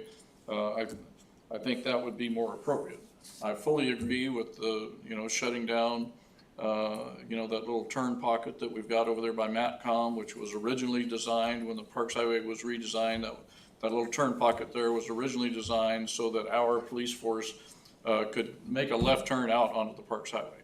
You know, that it's been abused over the years. It used to be that cops wrote tickets for it. You know, even though there was nothing illegal about it, they did it to discourage people. But there, for us to come forward with something very specific, you know, about redesigning those two highways that the state owns and that were built with federal money, I'm concerned that bringing it forward a specific thing is going to just end up in the trash and not move the project forward like you would like to see it move forward. I would like to see us identify, much like the mayor has said and much like you have said, that there's a problem out there and it needs to be solved. You know, we would like to see, you know, within 6 or 8 months, or, you know, see it built into the next state budget or MPO planning cycle or whatever it is, a redesign of that intersection, you know, that's going to include improved traffic handling on the Palmer-Wasilla extension and things like that. I just don't see this being received well because we don't have the technical expertise. We don't have data with traffic counts, you know, current data with traffic counts, the sort of stuff that DOT makes decisions on. I don't see that here, and I really support the idea, but I just think the execution is not correct. We don't have authority over that road. That's correct. Madam Mayor, may I respond to that? I see where you're going, Mr. Graham, and I actually kind of felt the same way when I originally started drafting that. In the conversations with Eric about it, and I believe at one point I had kind of asked the chief as well about some of the safety concerns around these areas. That's partly why I came to this conclusion. I felt the same way. I was like, I don't want to be so specific that they go, oh, we can't do this exact thing, so we're just going to throw the whole thing away. Though at the same time, my concern by not being specific enough was that they were going to turn it into what the mayor's already said they want to do, where they're going to go, well, we have to do all of these things. We're saying, no, all you got to, it's just this little project here. It's a small project that, I mean, small is relative, but it's a small concern that we have, that these are the few things that we want to do. I mean, if we wanted to amend it to say, I mean, we want to throw it, you know, includes but not limited to these things. These are just the suggestions that I felt were necessary that would potentially increase some of this traffic flow based on, you know, observation, conversations with Public Works and conversations with the police department, that these areas were some of those concerns getting on and off the road. So that was kind of how I came to that conclusion. But I mean, I understand what you're saying. It's not that I didn't feel that way as well. Okay, is there further discussion? Madam Mayor, Mr. Johnson? I hear your concern, Councilman Graham. My problem is if you ever say the word study, they will study it. They will study it, and they will study it for 10 years, and then they will say no. So I think unless you come out with something specific where they'll throw in the trash can, at least we can come back and say, yeah, you threw it in the trash can, you haven't solved the problem, rather than just studying it. That's my frustration when you go up the chain with these people. So that's my comment. Mr. Graham? Thank you both for your comments. I would rather see the city go a different direction on this to accomplish the same end, and I think a more palatable and perhaps doable way to do that. The mayor, you know, meets with Commissioner Anderson, you know, a couple times a year the Commissioner DOT that talks about concerns that they have there. We have a fairly well-paid lobbyist in Juneau. This is exactly what he does, is he talks, he doesn't just talk with politicians. I mean, he talks with the different departments. He has, spent years cultivating these relationships, has different relationships than the mayor does, even though they're relationships with the same people. They go at it from different ways there. I would rather see us, work with the system than tell the system what to do. Further discussion? Hearing none. Deputy Clerk, please call the roll. Thank you, Madam Mayor. This is on the adoption of Resolution Serial Number 2413. Councilmember Cottle, how do you vote? Yes. Councilmember Graham? No. Councilmember Johnson? Yes.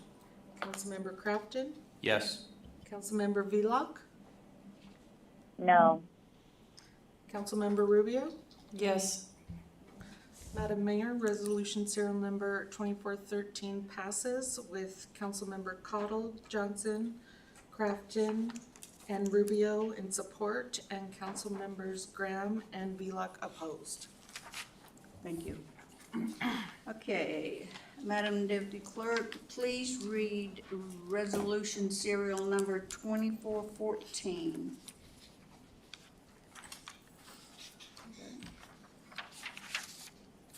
Thank you, Madam Mayor. Resolution Serial Number 2414, establishing positions on the Alaska Municipal League's draft 2025 resolutions and authorizing the mayor or the mayor's designee to vote at the Alaska Municipal League business meeting in December 2024. Is there a motion to adopt resolution serial number 24-14? Madam Mayor, I move resolution serial 2414. Is there a second? Madam Mayor, Crafton seconds. It's been moved by Councilmember Graham and seconded by Councilmember Crafton to adopt resolution serial number 2414. Deputy Clerk will read the titles of the AUML resolutions for discussion and vote. Thank you, Madam Mayor. This will begin on page number 192 of your meeting packet. The first AML resolution, number 2025-01, supporting an analysis of the demand for and impact of charter schools on the public education system and opposing changes to the charter school creation process that bypass local school district approval. This, more details on page 196 of your packet. Okay, we are going to vote up or down as we go through. So, is there discussion on the first one? Madam Mayor? I would say, I mean, my thing would be opposing this one. I think the Valley just voted to add some additional charter schools, so we've already seen what the Valley wants. And the way I'm reading this is they're against the charter schools, if I'm understanding this correctly. So I would say we'd probably say oppose this. Mr. Graham? Thank you, Madam Mayor. First, let me start off by saying that the Alaska Municipal League brings forward resolutions of statewide impact. The local impact is not considered. It brings forward new resolutions every year, deletes resolutions that have been brought forward in past years, and brings forward past year's resolutions, which is part of what we approved during the consent agenda process. In the case of this resolution,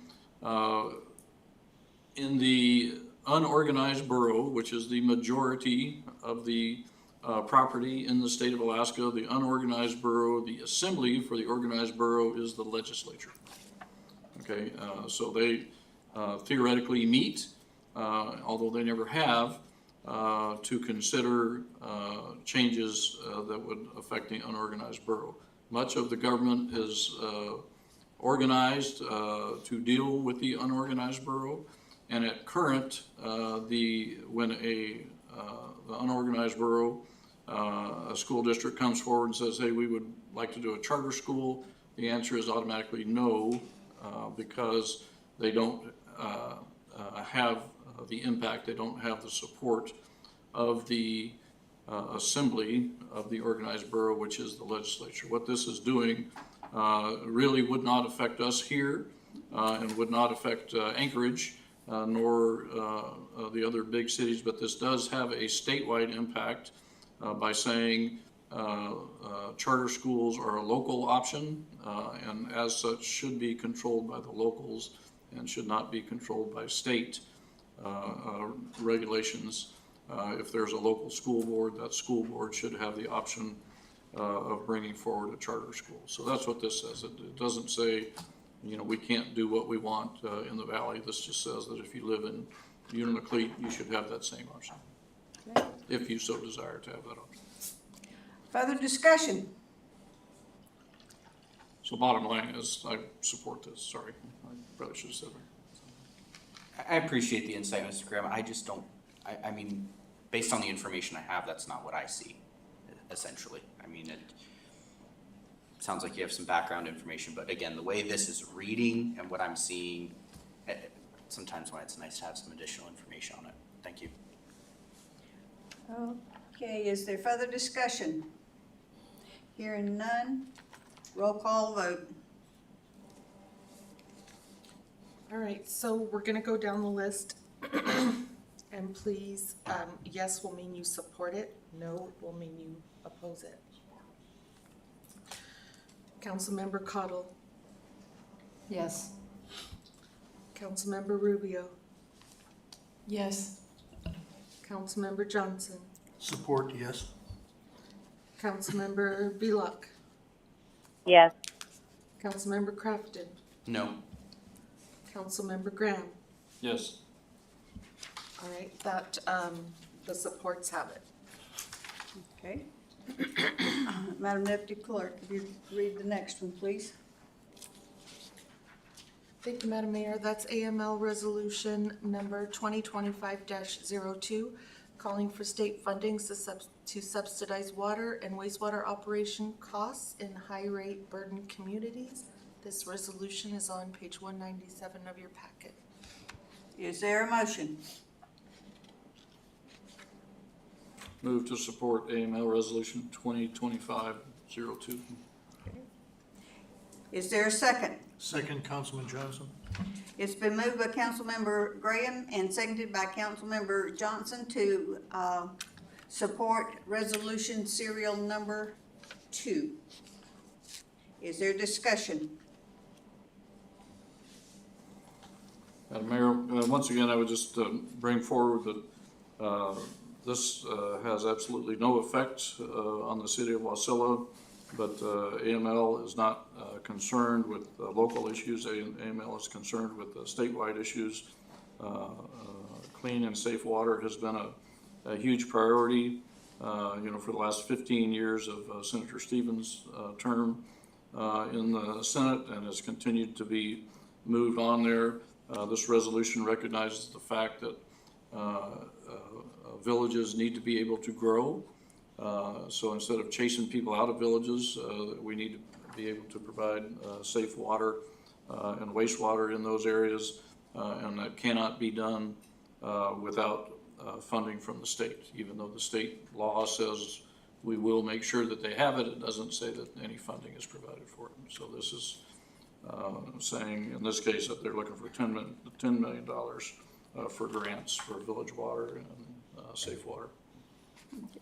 Further discussion? Hearing none, is there objection to the motion? Hearing none, the motion passes. So we are on to number 3. Madam Clerk. Thank you, Madam Mayor. AML Resolution Number 2025-03, supporting a statewide electronics product stewardship program. Okay, is there a motion? Madam Mayor, I move AML Resolution 2025-03. Okay, Is there a second? Madam Mayor, a second. It's been moved by Councilmember Graham and seconded by Councilmember Cottle to support AML Resolution number 3. Is there discussion? Madam Mayor, if I may just make a personal comment here. I had a printer that I needed to get rid of that was broken. It was a truly a interesting process to actually get rid of a piece of electronics from Wasilla. There is a site you can take it to Anchorage, but it's a royal pain. I support this. Okay, further discussion? Madam Mayor, once again, this is, AML, so this is not a local issue. But the one thing that we should be looking at on this is at the bottom of the resolution. This would establish at the state, probably through our local government representatives who already exist there, to copy programs from other states to make it possible for Mr. Johnson and others to be able to dispose of electronics without just throwing them in a landfill or just burying them on the side of the road and waiting to see what leaches out. There is no fiscal note to this program, and there is no requirement that anybody participate in this program. It's just saying we should establish a program where localities like the Mat-Su Borough, for instance, could establish a place where electronics could be properly disposed of or recycled or whatever the case may be. Further discussion? Hearing none, is there objection to the motion? Hearing none, number 4 passes. Madam Deputy Clerk, number 5. Thank you, Madam Mayor. This is AML Resolution 2025-04, supporting an amendment to Alaska Statute 29.71.800 to allow for web-based public notice, and this is on page 199 of your packet. Is there a motion? Madam Mayor, I move that we support Resolution 2025-04. Rubio seconds. The motion has been made by Councilmember Cottle and seconded by Councilmember Rubio to support resolution serial number 24-14, number 5. Is there discussion? Madam Mayor, so this is a discussion that we actually have every year during budget cycle. What is publication? So the state currently specifies what publication is, and this is just saying that localities can continue to print notices if they so choose, but if they want to have electronic notification suffice, they can do that as well. This does not direct anything, this just opens up options. Okay, is there further discussion? Hearing none, is there objection to the motion? Hearing none, the motion passes. All right, number 6. Thank you, Madam Mayor. This is AML Resolution number 2025-05, urging the Alaska Legislature to maintain funding for Public Libraries Assistant Grant and the statewide library electronic doorway at FY 2024 levels. This is on page 200 of your packet. Is there a motion? Madam Mayor, I move AML Resolution 2025-05. Is there a second? Cottle seconds. Motion's been made by Councilmember Graham and seconded by Councilmember Cottle. Is there discussion? Madam Mayor, once again, this is a resolution with the statewide impact. We here in Wasilla, have a very nice library that is funded by the city. We don't receive any respectable amount of support, from the borough through their library program. But if you're in a small town, you rely on those funds to come from somewhere, and the borough typically doesn't generate those funds. They come through the state, and that funding has been cut over the years. This is just looking to restore it to previous levels so that these libraries do have access to electronic materials This doesn't increase the amount of print materials that are available to those libraries, only the amount of electronic materials, because it does, they have to, pay for that just like anybody else would. So this does have tremendous statewide impact and certainly would not have any negative impact on the city of Wasilla. Okay. And Mr. Graham, we do not receive any funding from Mat-Su Borough whatsoever for our library. So is there further discussion? Hearing none, is there objection to the motion? Hearing none, motion passes. Madam Deputy Clerk. So this will be on the resolution serial number 2414 as amended. Is there any objection? Okay. It's okay. The next item is resolution serial number 2415, nominating a council member to serve on the Alaska Municipal League's Board of Directors, District 4, and committing financial support for their active participation. Just one quick note, once a council member is nominated, the clerk's office will update the resolution with the nominee's name and send it to AM. Right.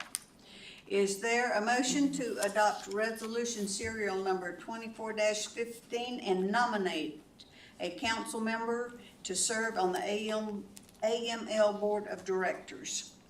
Madam Mayor, I move resolution serial 2415. Rubio seconds.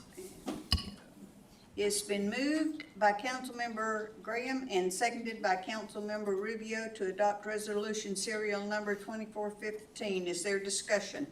Madam Mayor. Mr. Graham? So a little background on this, the AML Board of Directors has essentially two spots for persons from the Mat-Su Borough. One of those is a borough person, so typically an assembly person from the borough. The second would be a person from one of the cities. We have three cities here in the Mat-Su Borough. We have Houston, we have Palmer, and we have Wasilla. Houston chooses not to spend a whole lot of time on AML issues. Palmer and Wasilla do, and the history of this board position has been alternating between Palmer and Wasilla for 2-year terms. So currently, Councilperson Richard Best in Palmer represents the area of Mat-Su, not the Mat-Su Borough, but the area of Mat-Su, which includes the cities. Currently, he is the board member representing that. The next 2 years, it will be the responsibility, the privilege for the city of Wasilla to serve on that board. The board is made up of up to 5 past presidents. I am a past president, so I sit on the board automatically. Our mayor sat on the board when she was the president of the Alaska Council of Mayors. So we've always had good representation on the board. Bert Cottle, when he was with the city, he was not just with this city, but with previous cities, he was always active in AML. So we have a very good, very well-established presence in AML and a voice at the table that is listened to, which is important.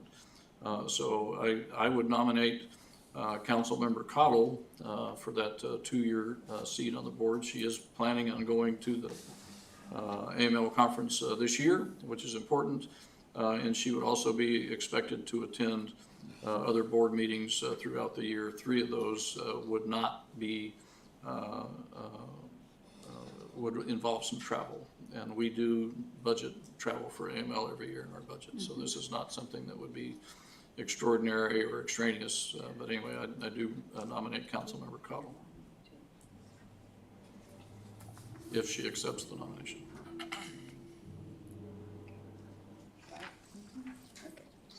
Is there further discussion? Is there any other nominations? Is there objection to the motion?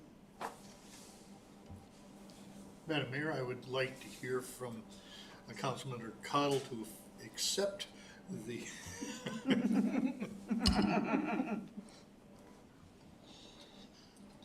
Madam Mayor, if it's the wish of the council, I accept the nomination. Thank you. Okay, is there any more discussion? Hearing none, is there objection to the motion? Motion passes. Thank you. Okay, we are on to AM number 2472. Madam Deputy Clerk, please read by title. Thank you, Madam Mayor. This is AM number 2472, term contract task order amendment to HDL Engineering in the amount of $93,748 for additional design services of Wasilla Airport Taxiway K Kilo. Okay, is there a motion to adopt AM number 2472? So moved by Councilman Johnson. Is there a second? Madam Mayor, I second. It's been moved by Councilmember Johnson and seconded by Councilmember Cottle to approve AM number 2472. Is there discussion? Eric, do you want to lead us off in the discussion? Thank you very much, Mayor. I asked the mayor if she could support in this discussion. I appreciate her pulling it for me. The real reason I want to bring this up was just to highlight this work. So Taxiway Kilo is the next large expansion for tie-down space at the airport.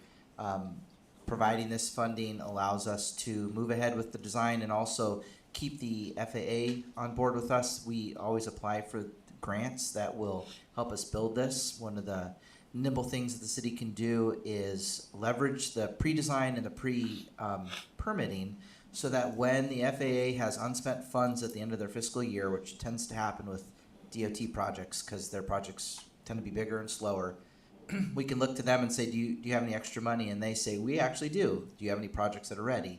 And if we stay on track, we can have pre-designed, pre-permitted projects and really leverage what is small amounts to the DOT but huge to us for expansion. So approval of this will be greatly appreciated and keep that moving. The other opportunity I wanted to chat about was just to give the council heads up in the broader airport project as we prepare for expanding the runway length. We are working through negotiations with purchasing parcels at the south end of the runway, and we'll be bringing those to you, but I wanted you to have clarity that once that ball starts moving, we have an expectation by those property owners that we go through that purchase process succinctly. So one of the things that we're doing is we're following the FAA pamphlet on property purchases, which has been built over decades of, think of, like Miami Airport, like big property acquisitions where maybe there wasn't a history of paying people the right amounts. And so the FAA has built a structure that is very protective of private property, and it's a process we've never gone through before as a little community airport. And so I've been working closely with Finance Director Olin to do it right, bring it through our code properly. But there's several layers of assessments that happen. There's negotiations that happen. Property owners that live on the property with homes are given moving vouchers, other stuff like that you may not normally see in normal property acquisitions that we've had for water properties, sewer properties. This is a different animal. But it also means, so that keeps the FAA in agreement with us. They don't want to see us purchase properties inappropriately, and we don't want to do anything that limits their support. So because it's directly tied to the runway, that means that is the highest level of support that the FAA gives. But we do have to follow their process. So we're going to be bringing the first acquisition request to you in the next month or so, and there'll be more after that because you probably know that interest rates drive development, and there are some very developmentally, there are developers that want to get going. And so we have kind of a ticking time clock on our end. So I just wanted to use this opportunity to make sure the council has some clarity on that, and you will be seeing more from us. Okay. Madam Mayor, Yes. what would be the overall end goal for our runway length? We are working with the FAA to get to 6,100 feet. Thank you. So we have to give them stepping stones on how we'll get there. And so we call that the AIP, or Airport Improvement Plan. So we show a 5,100 foot expansion and then to get out to 6,100 feet. Further discussion? Hearing none, is there objection to the motion? Hearing none, the motion is adopted. Madam Deputy Clerk, please read AM 2473. Thank you, Madam Mayor. This is AM 2473, award of a 5-year contract to Tyler Technologies Incorporated in the amount of $1,593,227 for enterprise resource planning software licenses, implementation costs, and hosting services. Is there a motion to adopt AM number 2473? Madam Mayor, I move to adopt AM number 2473. Is there a second? Madam Mayor, I second that motion. It's been moved by Councilmember Cottle and seconded by Councilmember Crafton to approve AM number 2473. Is there discussion? Cassie, you want to weigh in? We have a Packet of information. We have a packet. On December 11th of 2023, the City Council approved an ordinance of 2402. This was for professional services to be acquired for our workflow assessment and an ERP system selection. During that time, Kenai was selected as the vendor who did that. And so therefore, we began that process in January, actually when I started. And so Kenai came here for about 3 or 4 weeks and sat in various departments, various offices, did a bunch of workflow analysis. We also had multiple demos from various ERP or enterprise resource planning financial software companies. And as we sat through all those different demos and demonstrations, quite a few of them, most of us were all in those for a while, and I was in multiples at different times. We came down to a basic result of that we are looking for a more comprehensive enterprise resource planning financial software. And what this means is that we currently, in order for us to do operations within the city, we have probably close to almost 35 to 40 different software licenses that we use to operate within the operations of all of our different departments. From various degrees of Muni Revs, which is our sales tax, to utilities, which is Click the Glove. We have anywhere from 7 to 10 credit card processors. We have Clover, we have Square, I think it is. Anyways, there's a couple different ones all around the city, and so this will actually be kind of unify us into one major system. Enterprise ERP Pro is the name of it. That's the technical name that they call it, kind of like Naviline, as we call it. The Matsu Borough uses this software. They've been using it for over 20 plus years, along with the school district. The Matsu Borough School District also uses Munis or Enterprise ERP Pro. They've changed their name over the last couple years.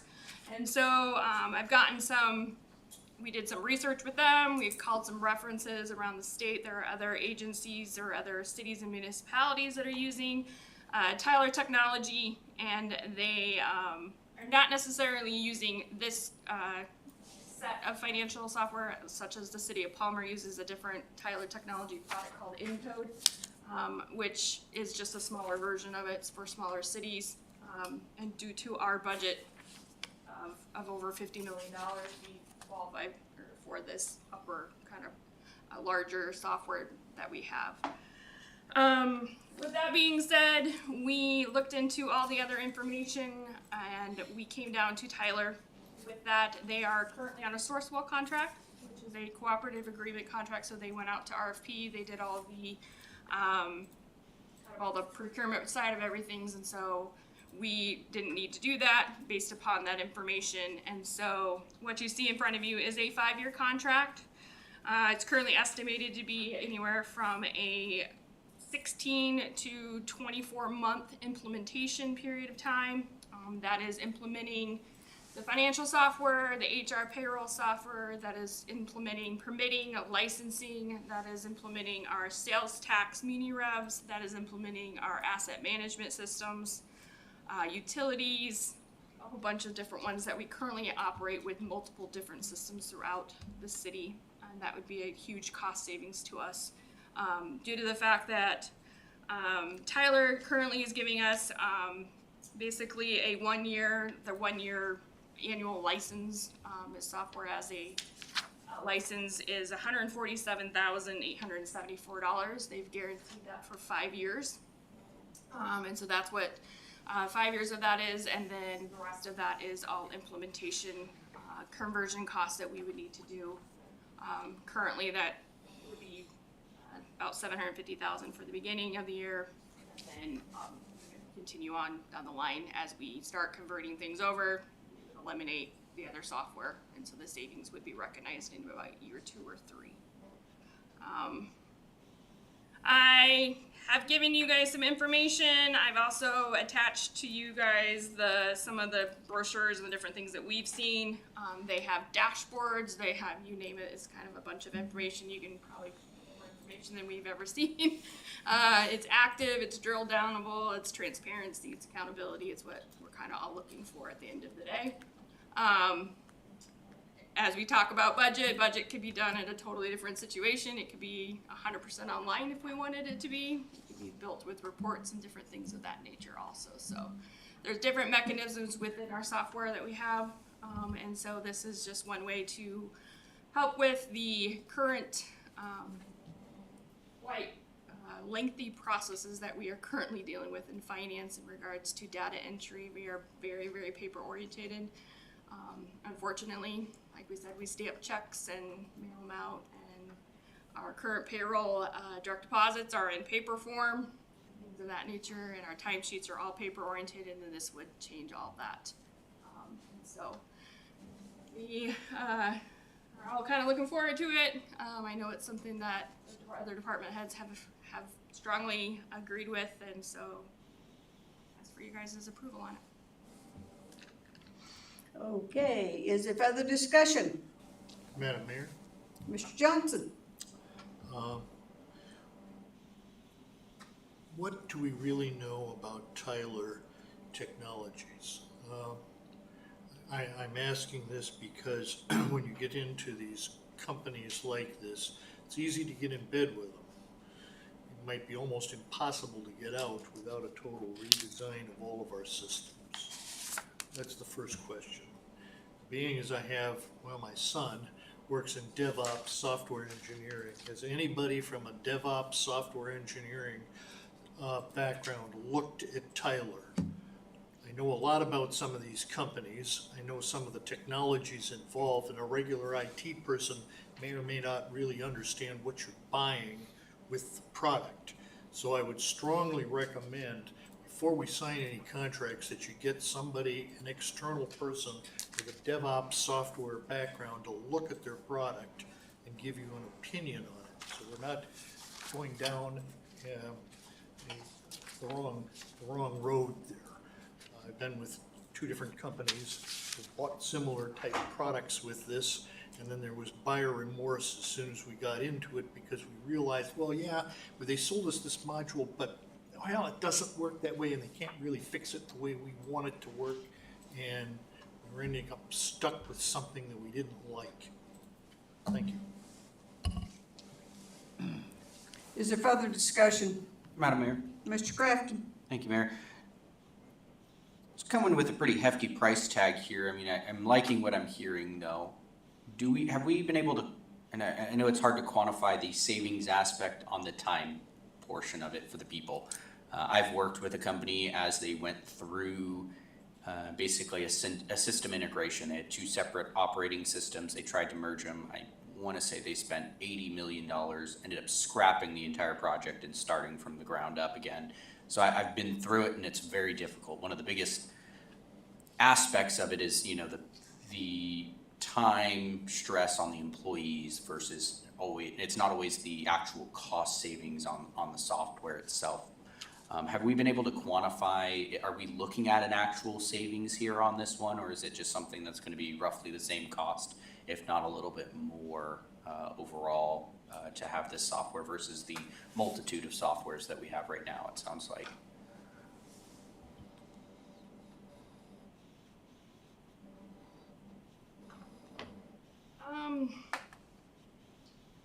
Based upon the information that the Kenai group had done and information that I've kind of collected over time, there will be a cost savings over this. The amount of time and energy, just to give you an idea, we receive our payments from ARSTC, which is the Alaska Remote Sales Tax Commission that's ran through AML currently right now. We are the second largest receiver that funds right now. And every month, my staff literally enters in 1,600 entries into the system because our current software will not take a import file from their system. And so just in that alone, that takes them 2 days to import into data entry that and another day to reconcile that system through. And so I believe that with that information and what we do, just in that alone, will save us just for sales tax. Not considering all the other aspects of what we do through utilities, what we do through our work order systems, through our utility payments, also in regards to licensing and permitting through CitizenServe right now, there are multitudes of savings that we could definitely have through the system. This is actually, will be, if it does happen, my 5th conversion of an ERP software. So yes, I understand completely on the toll that it takes on an employee. But I believe having conversations with my staff is really on board for this. They have kind of wrapped themselves that they know that there's better options out there once they saw this, the demos and everything that goes along with it. They were like, oh, my life would be so, simple, because they do multitudes of spreadsheets and extra work that we have to do because our current system won't do it for us. So based upon what we can tell at the moment, yes, you can see savings, but at the end of the day, once you get into it, it's what it is. But we have to work through those kinks in the different worlds that we're kind of running in at the moment. Thank you. Eric? So Cassie doesn't want to toot her own horn, but she has some extreme experience in setting these systems up. But this wasn't a pick a name and move ahead decision either. There was a lot of data that was gathered, and so she spent an inordinate amount of time digging through the deep details of the systems, talking to other cities such as ourselves in Alaska and down south to make sure that these systems will talk to each other, because that's the ultimate thing, right? We need systems that talk to each other so we're more efficient, and they're also our expectations by our customers, both residents, businesses, corporations, that we operate in a world that meets today's needs, and we're hanging on by a thread to our current system. But so I think the due diligence that was given both in the RFP, the reviews of all of the options out there, having these companies show their best options for us really has gone above and beyond. So I think that it will take a few years for the cost recovery to be noticed, but the immediate increase in our customer service and the reliability of the data that we can pull out of our new system, it'll really provide some of the details that the council's been searching for, because the current system is 30 years overdue for being upgraded. Okay. Madam Mayor. Ms. Rubio? So I do have a question. So all we see is the Tyler, and you said that you did extra work. Is there another company that matches this hand in hand next to each other? Or what's the runner-up? What does it look like? The runner-up was a company called OpenGov, but they only do a financial software. They do not have HR or payroll within that system, so it isn't all, we have to have another vendor with that. It would be an offsite. They also did not have licensing or permitting, and they did not have a sales tax module. So they would only have financial data that could hold what we're currently utilizing. And so it would just be financials, is basically what we get out of the system on that one. A lot of the other systems that we did look at, Springbrook, I believe is the other one, or Springbrook, I can't remember the true name of it. It actually is going through its own conversion, and so it actually is in a third year of its 5th year conversion of an online portal, online platform, and that was particularly an area that we were not interested in as being that guinea pig for their 3rd year. And they also did not have a sales tax module, and they did not have a licensing or permitting module. What we could not find with any of the qualifications and what we need, no other company has a sales tax module or a licensing or permitting module. We could find some with one or the other and financials, and some with HR and payroll, but this was the only one that we could find that was all inclusive. We could do all the things and integrate to each other with it. Okay. Kathy? Madam Mayor, through the mayor to Cassie, I really read through this, and I mean, it is, conversions take a lot of time. They can be very stressful. We'll see by the time you're done. My hair used to be your color. Your hair might be my color by the time you're done. I'm hoping this all goes really smoothly. One of my questions is, because we have areas in the city where we have redundancy because of our systems. And when everything comes together under a new system like this, do you foresee needing less employees? Or are you looking at current employees not being so overworked? I would have to say current employees overworked. Our current employees are doing much more than they should be doing. They've taken on a lot of work. Just the ARSSTC portion was not something that was talked about since that came online in 2021. That was something that was doing, that wasn't planned for.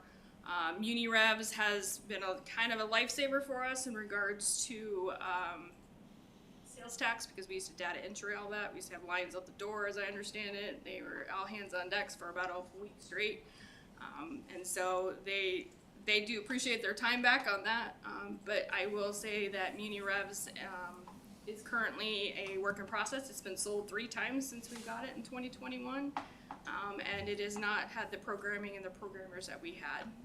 They utilize that program with the state of Colorado, and so they have focused all their energy on the state of Colorado for some reason. And so there are 3 or 4 of us, I believe, cities within the state that utilize MuniRevs, and so we're kind of working as a peer group to work on that. But I would definitely say, we would probably working less, but we also would utilize moving things over to and even out positions as we need. As we continue to get more grants, right now my grant accountant is very overwhelmed currently with what we have. We're currently utilizing $35 million in grants. So I am currently taking on some of those grants just because she cannot take them all on at the same time. As we get more funding for the airport, the wastewater treatment plant, and for the water interconnect and things of that nature, it's a lot of work, and so it's a lot of information. And as maybe once we could get our grant, we do not have a grant software within Navaline. It is currently mostly based upon account codes and one item and spreadsheets that we work through to make sure we are in compliance with our current compliance audits, things of that nature that we need for our grants. So, Thank you. Mr. Johnson? Madam Mayor, this is my second comment. Has everybody else spoken? I need to speak one point. Okay. Go ahead. Oh, are you ready for me? Okay. I just wanted to say that, yeah, it sounds pretty exciting. I think it is time for the city to get a little more automated. I did want to know, how is the company going to come on site during the conversion and do training for the staff? And also wanted to know, it's obviously a system for the city, different cities. Have we talked with anybody, another city that utilizes this system. Yeah, anyway, that's it. So your answer in regards to staff training, yes, they are scheduled to do implementation and on-site implementation of close to over 720 hours. Is currently what's on the books that we would have for that. That would be on-site here, either through training, implementation, depending conversion, depending on what our needs are in regards to that.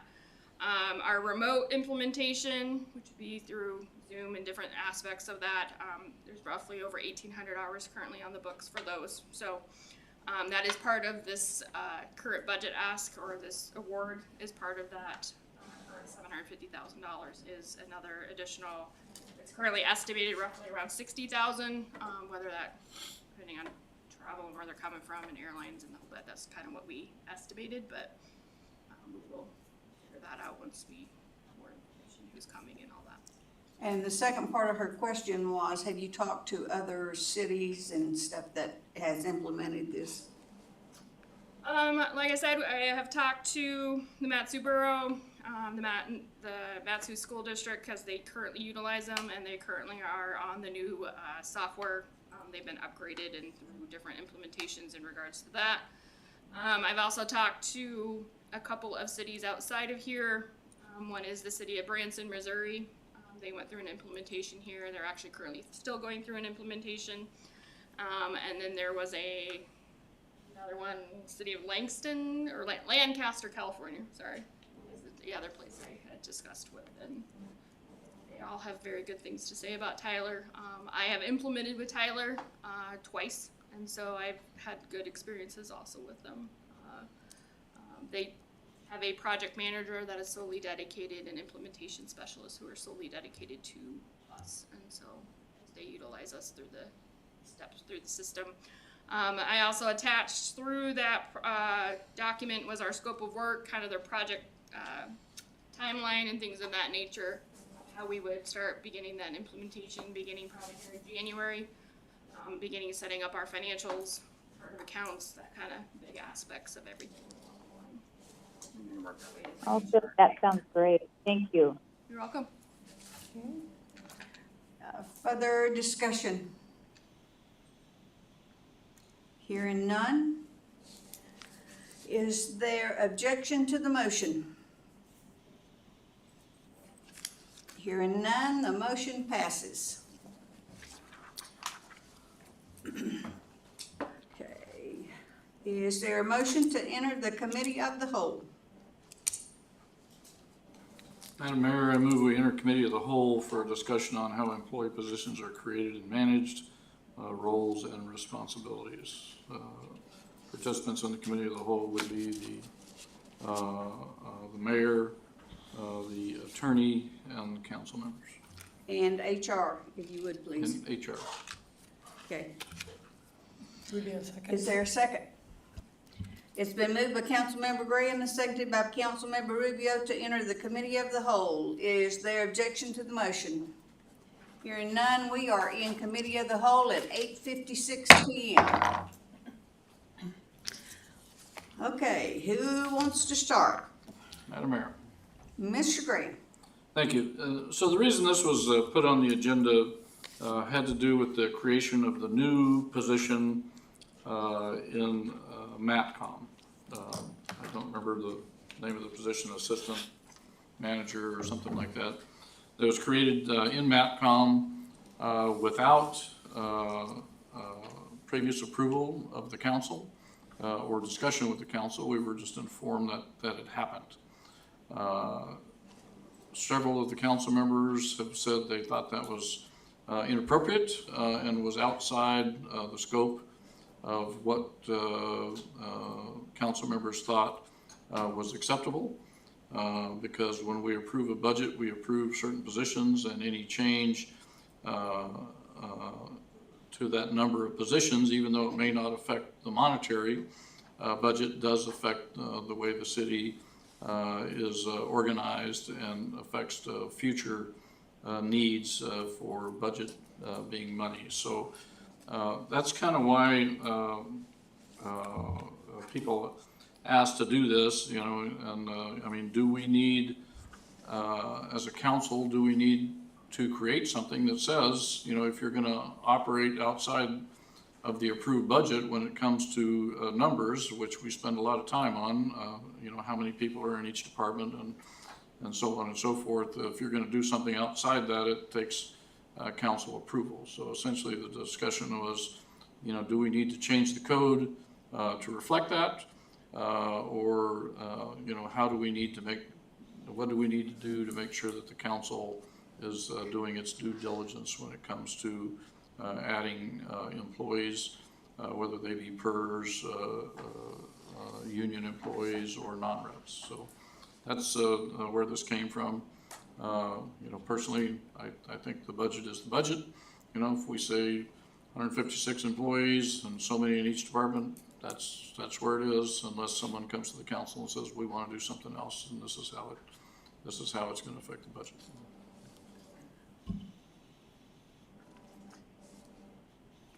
I'm sorry, I was waiting for a question. So we did add this position. We took a position from IT that had been vacant for many years. Had no plans. Department. Yes, sir.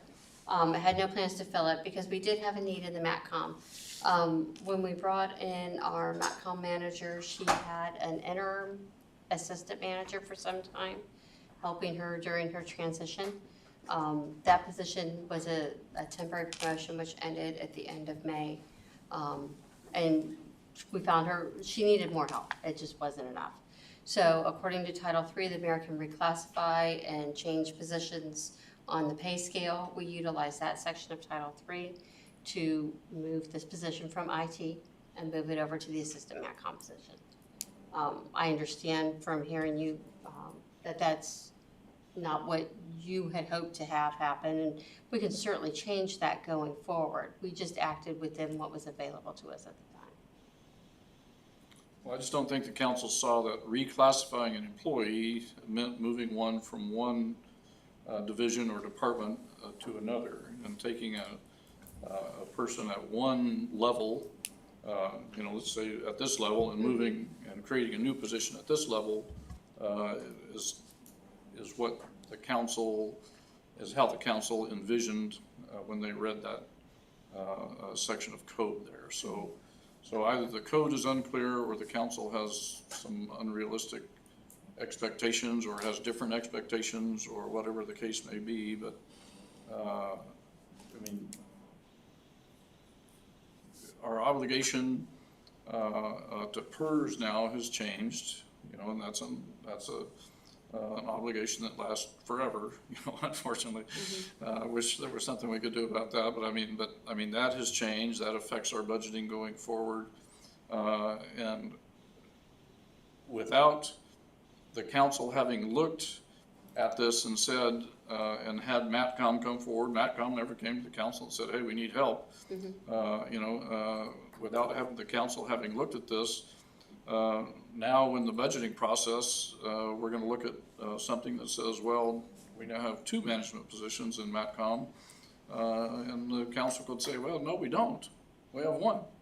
You know, and the council would expect that to stick. But what you're saying is, well, we can just take somebody from, you know, the Parks Department and reclassify that position to make them the new MATCOM manager. So that's where we're uncomfortable. Understood.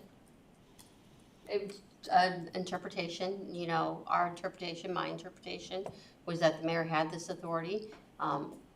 Code does state that. It doesn't put any parameters on whether it, you know, is reclassifying it within the same department, if it's reclassifying at a certain level. So we utilize that vacant position. We are currently going through the review process for Title III, and if you would like to see some additional changes made to code to bring those back to council, we're more than happy to do so. I'm just not sure that the council might not direct you to what those changes might be before you get done. So I'm interested to hear what others have to say. Could you clarify what part of code we're talking about here? I'd like to see it, Mike. So 3.55.020, and I can read it for you if you like. I have it here.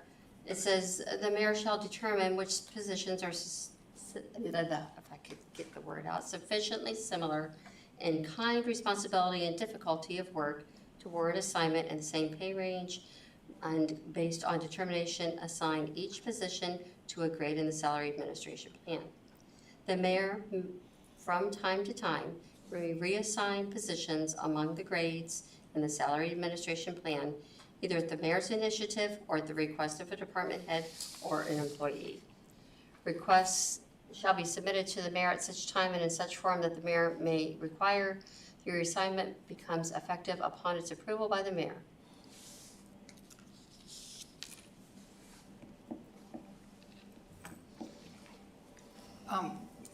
Madam Mayor,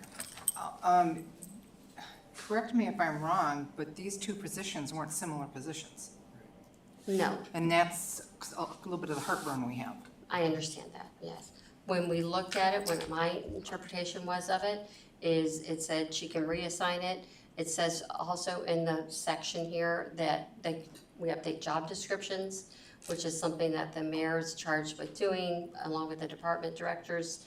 So it did not differentiate that when we're reclassifying a position, it has to be, it didn't put any limits on it. It really left it open to interpretation. Yeah, 'cause Madam Mayor. Oh, sorry, I didn't see. I was just gonna say, I mean, I see where you're going with this, is it seems like it's a little bit more geared to pay range, is the way I'm understanding it, which is basically what you guys, what it was based on, the change was based on, was the pay range is the same, so we can kind of move it within the same department, where I don't even think department's in there, so but I get what Ms. Cottle's saying here is, it's because the position's not the same, that's what caught us off guard. Madam Mayor? And the position isn't the same, and it is a new position we never had. And the scale is different. So I think that is why everybody is a little caught off guard. We had in, MATCOM, we had a person that left when the new MATCOM manager was hired. And that left an opening. She was a supervisor and a Quality assurance. quality assurance. So, basically, and I'll take responsibility for it, I just put a new title on her job. It's what I done. So, and the IT, the person that is in that position, This was the vacant position, ma'am. right, Yeah. the IT position, but the person that is in the assistant manager position now, very qualified to be in the IT position. So, that's what I done. You just wanna recall me? How about it? Madam Mayor? Yes. Okay, so. Hey, I'll for be me- done by the time you get through. So from my perspective, it isn't so matter of the justification of what was done. In my opinion, one of the things that people are looking for in government is transparency. Had this been done with just simple an IM saying, or a memo coming to the council saying, we're doing this, it would be transparent to the public and to the council, and we probably would have had no comment at all. But I think when things are done, and it is not done in a transparent manner, I think that's where the heartburn comes from. So in the future, I don't think we need to change anything. But I would like to see these things, when we're gonna do interdepartmental things and it gets to be into a gray area, because clearly it didn't state explicitly that this would be permissible, but it's certainly in the gray area. Put the gray area part, put it out onto the table for full transparency, and everything is gonna fly through just smoothly, because we wanna work with the city, we want the city to work well, we want the mayor and the department staffs to work, and I certainly think interdepartmental transfers are great. why have some unused money over here with a position that you're not filling, use it over here, whatever, that's great. Just be transparent about it, rather than hiding it. All right, thank you.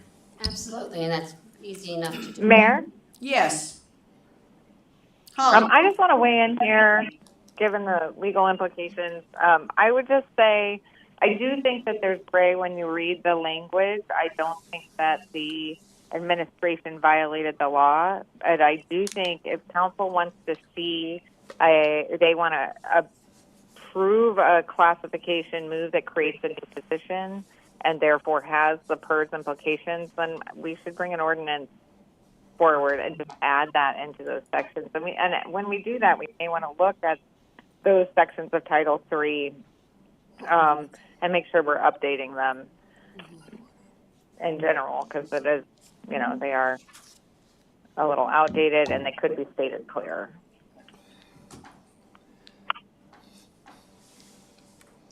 Madam Mayor, just to follow on to the counselor's position, I don't think that a violation per se happened. I'm not making that accusation at all. But as what I am saying is the action was not transparent to either the council or the public. And that's where I would like to see us be much more transparent in our actions going forward.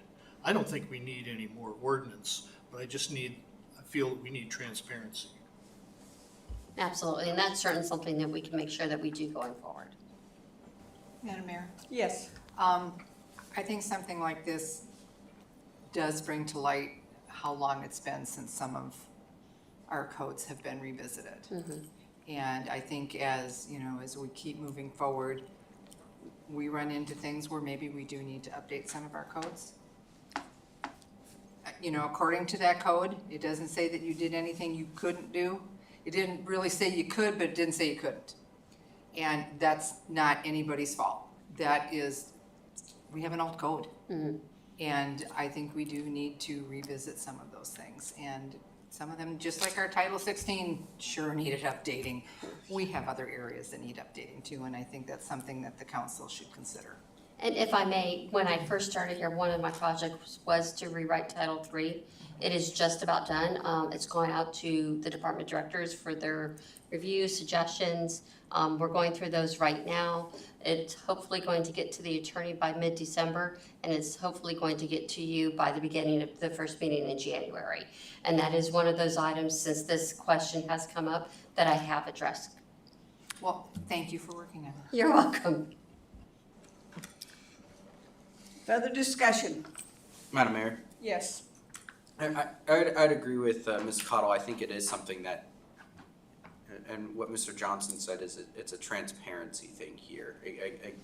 And I think what I would love, or I'd like to see, is if this is something that is going to happen, then it would be brought to the council ahead of time. Because I went and pulled up the information of the change, the numbers on this one, and it's a pretty significant change here, long term. Basically, it does affect the budget here. So, I guess if you don't mind me asking, is the change you're making to it something that we're talking, what it sounds like the feel of the council is here, is it helps create a bit more transparency, or are you able to recall off the top of your head for this specific portion? I'm sorry, I'm not clear. Do you know if the change that you had made to this specific portion of the code is creating that transparency? It is creating that transparency. It's clarifying the mayor's authority within this, and then internally, it won't be listed in code, but internally, what we'll be doing is making sure that we do those IMs as well, as Councilmember Johnson suggested.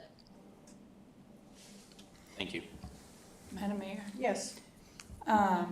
I too agree with all of them, but I also think that no matter how we write it, how we read it, I think we have to remember, bottom line is, we are a team. Communication is the key. It's a relationship. It's how you build trust. And I think, like I said, I think Councilman Johnson said it perfectly. If it was brought to the table, however you wanted to bring it to the table, just to make the team aware of it, I don't know if there would have been anybody opposed to it, we can't speak for that, but at the same time, at least it's on the table and that communication is occurring. So again, with the code, yes, it needs fixed, we know that, but again, there's black and white always, and there's gray in there. And I think, again, communication is the key. Mr. Graham? Thank you, Madam Mayor. So, being new to this city and as an HR manager position, congratulations, by the way, it's great to have you on board. Condolences. But when you look at the code, 355020, it talks about reassigning positions among grades in the salary administration plan and, warrant assignment in the same pay range. And you said, well, to you, this looked like it was in the same pay range. When indeed it's $50,000 a year difference? I mean, With all due respect, I don't recall saying that I thought it was in the same pay range. I thought you did earlier, but if I misspoke, I apologize. But you said you didn't see any problem with the mayor making this reassignment, even though the code specifically says within the same pay range. Because it also says she can reclassify. Yeah, and can reclassify among the grades in the salary administration plan. So I don't know, I just don't see the similarity here, and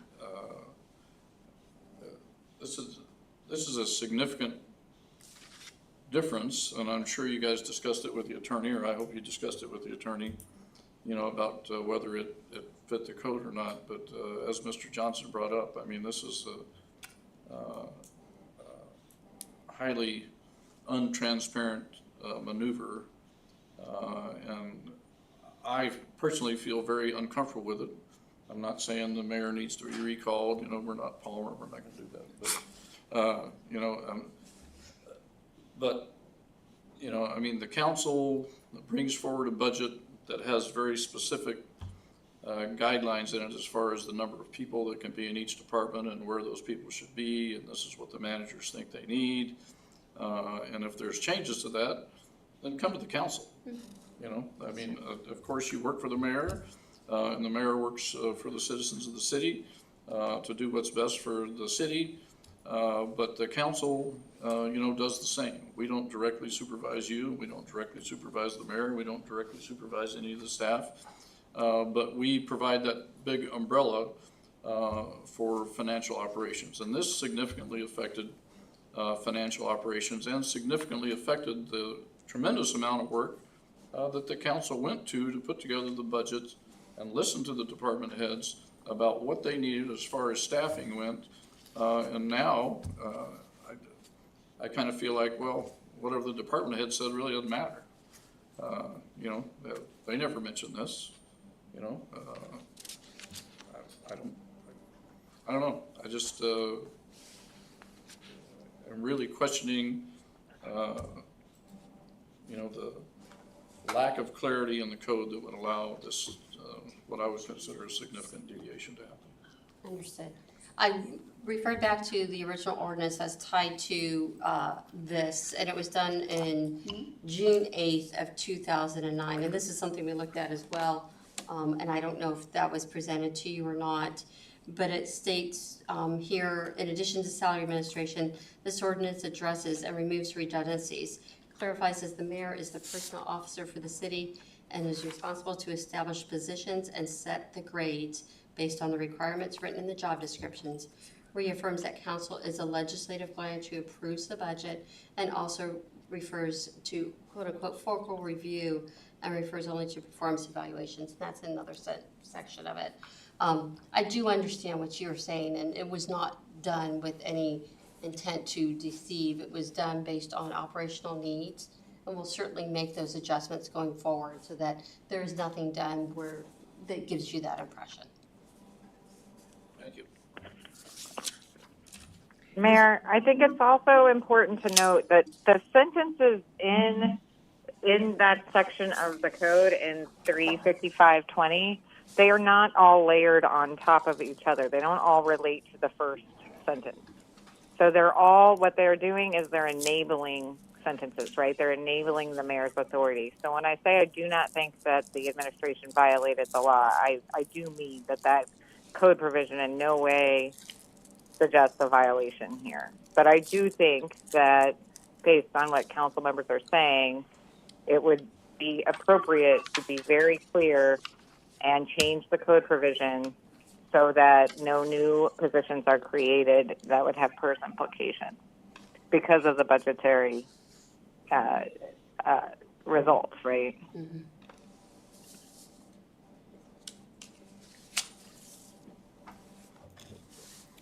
Madam Mayor, I move to exit committee of the whole. Madam Mayor, I second that motion.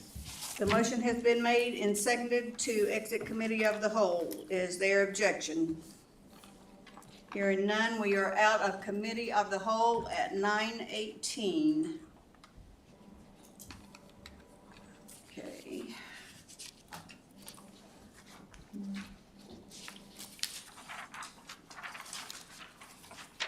Okay, we are.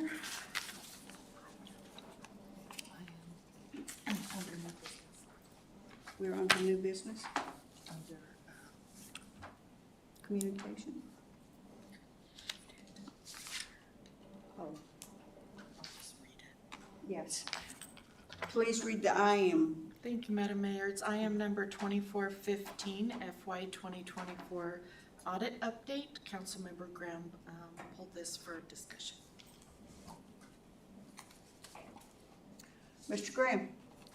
Thank you, Madam Mayor, and thank you, Cassie, for the IM here. It seemed to me it was just 2 weeks ago that we were talking about the audit, and you know, last year we were unable to get budget numbers because the audit wasn't done, and you said, well, that wouldn't be a problem. So I just want to confirm with you that this reaffirms what we said. Even though the audit is not going to be done, we are going to have true and accurate numbers from which we can do our budgeting. Thank you. Okay. All right, we are on to Madam Deputy Clerk. Thank you, Madam Mayor. We are on communications. There's one informational memorandum and 2 sets of commission minutes. First is IM number 2414, quarterly financial reports for the period ending September 30th, 2024, to include the month-to-date expenditure report, disbursements greater than $10,000, investment report, quarterly report of businesses receiving a penalty waiver for sales tax.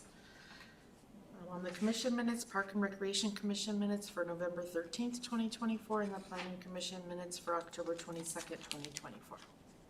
Okay, thank you. We are on to audience comments, which is a time for members of the public to share their views with the council. This is not a question and answer period or a time for dialogue. Speakers may be referred to administration, or issues raised may be taken under advisement by the council or administration. Additionally, over the last year, the city of Wasilla has routinely had members of the public attend and read excerpts from novels, some of which involve sexual content and or descriptions of incest or domestic violence that are not intended for children under the age of 14 or may be triggering to listeners and viewers. For those of you with young children viewing or listening to this meeting or who may be triggered by the descriptions of incest or domestic violence, please be aware we are now entering public comment, and you may want to mute the video or temporarily exit the meeting. We will notify the public when public comment has ended,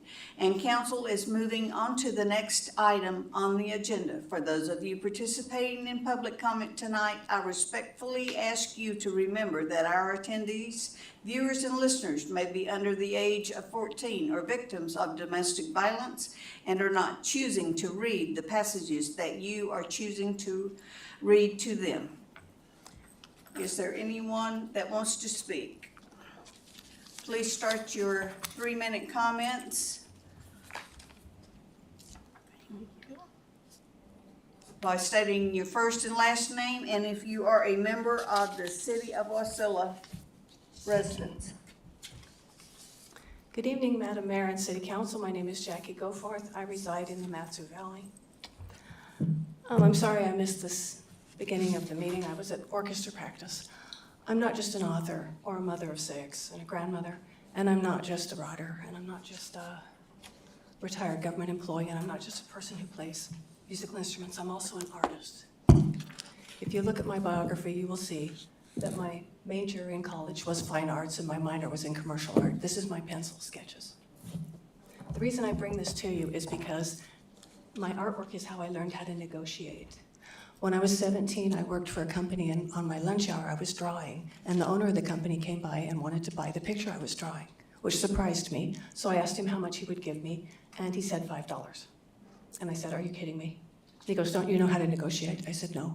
And he said, "Well, I give you the low ball figure, you give me the high." And I go, "Okay, 5,000. And he said, "Okay, good job, you're learning. We'll settle in the middle." That's how I learned to negotiate. So when I first came to Wasilla, trying to find out what the policy was for books, no one would answer me. And so I handed the clerk a stack of challenges that I made myself. And for the high ball negotiating status, I put remove from the library and destroy. Now, that is being used against me now, those challenges, even though they say that they're not acceptable and they're supposed to be voided. This is, what you have in front of you is the Wasilla Public Library reconsideration of materials that is given to you by the library manager when you meet with him. It's not online. And as you can see, this is an interpretation of what's called the Library Bill of Rights. The Library Bill of Rights is a document that was created by the American Library Association, and it is not legal in 49 states. The only state it's legal in is Illinois, because that's where the ALA is from. And you'll see in highlighted, it says, a variety of organizations promulgate rating systems as a mean of advising either their members or the general public concerning the suitability or appropriate age for use of materials. The adoption, enforcement, or endorsement of these rating systems violates the Library Bill of Rights. The Library Bill of Rights is not a legal document. And if you look at United States versus American Library Association 2003, you will see that the Supreme Court has already found that. Now, this is what a person from the Wasilla Library says. Moving materials from where they're expected to be so that the audience they're intended for is unable to find them is censorship. So my request has been to move obscene materials to the adult section, and that still doesn't make people happy. Please, we need to change the policy so that it reflects what is needed in the city. Thank you.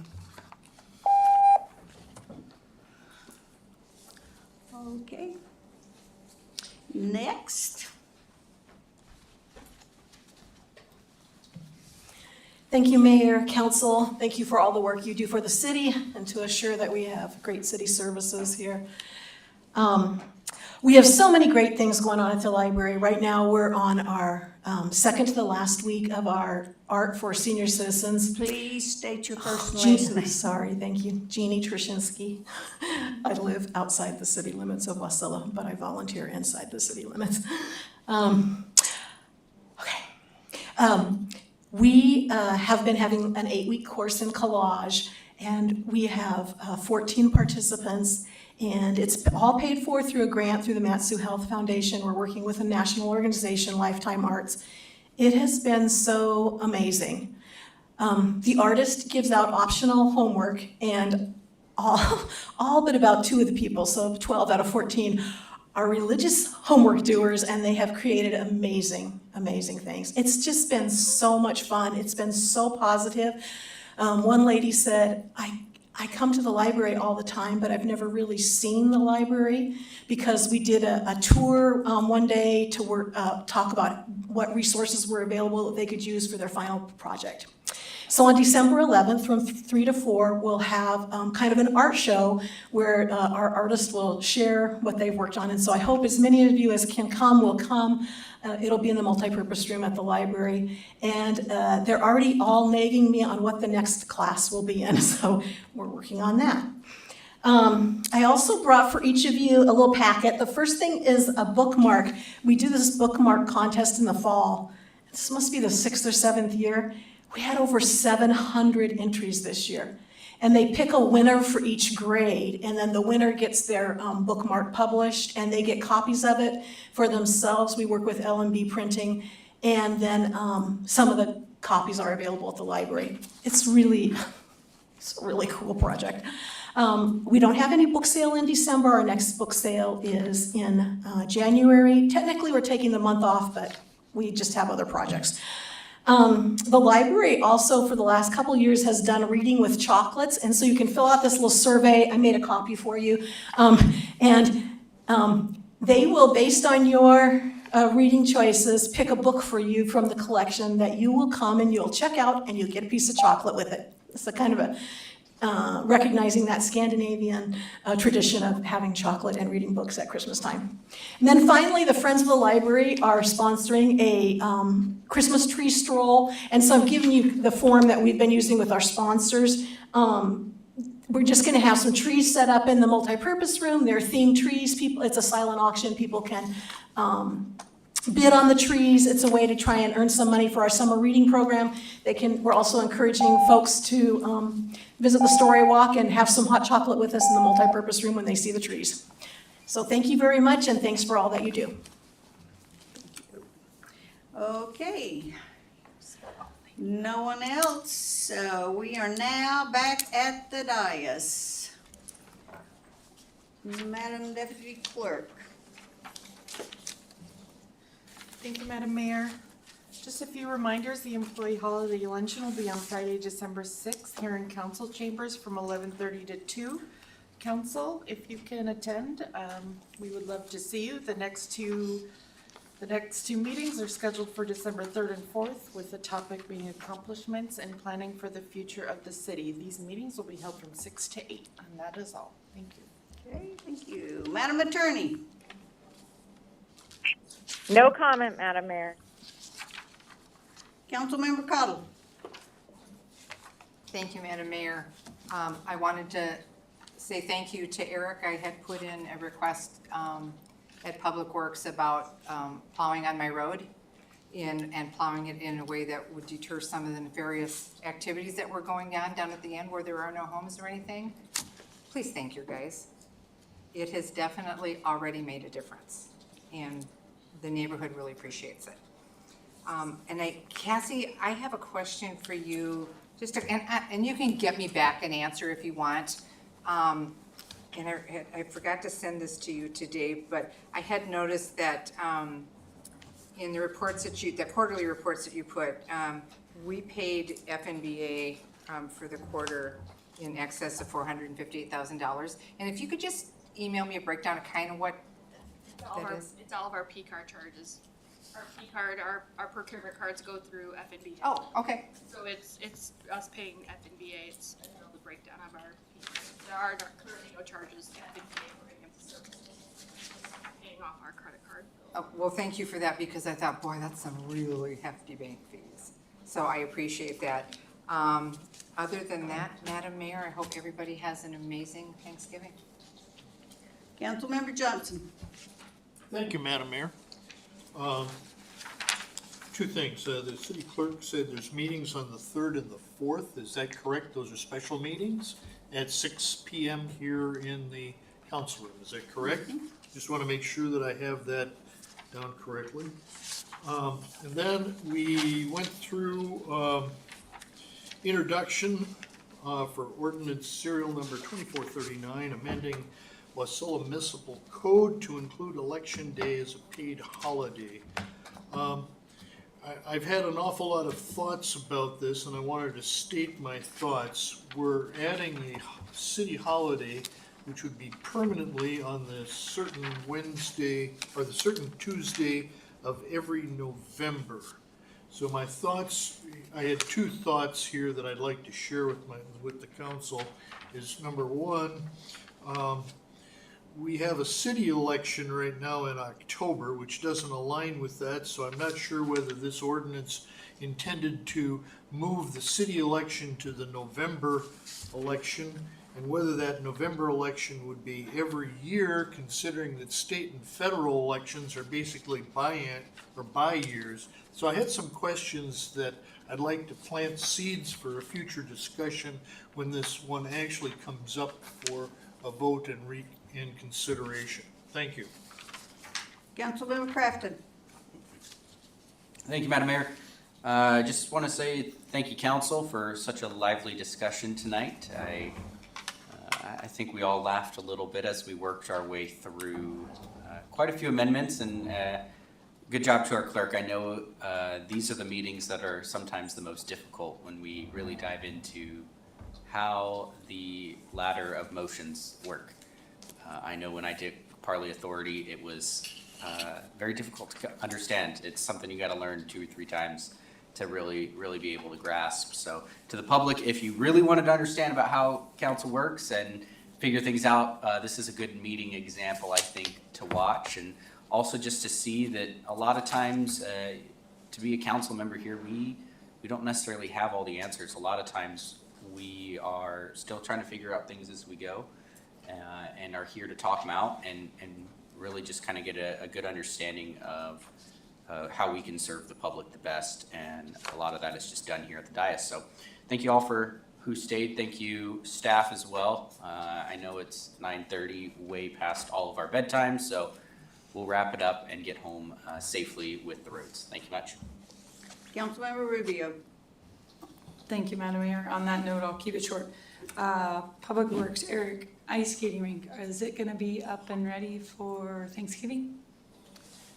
You're referring to Wessel Lake? Yes. Depends on the ice thickness. I'll ask Jess Griffiths tomorrow and see if they've tested it. It's our goal to get it up, but we need it to be 10 inches thick is my understanding. So we'll see where it stands. Okay, awesome. Thank you, I appreciate it. Everybody have a happy Thanksgiving. Councilmember Graham.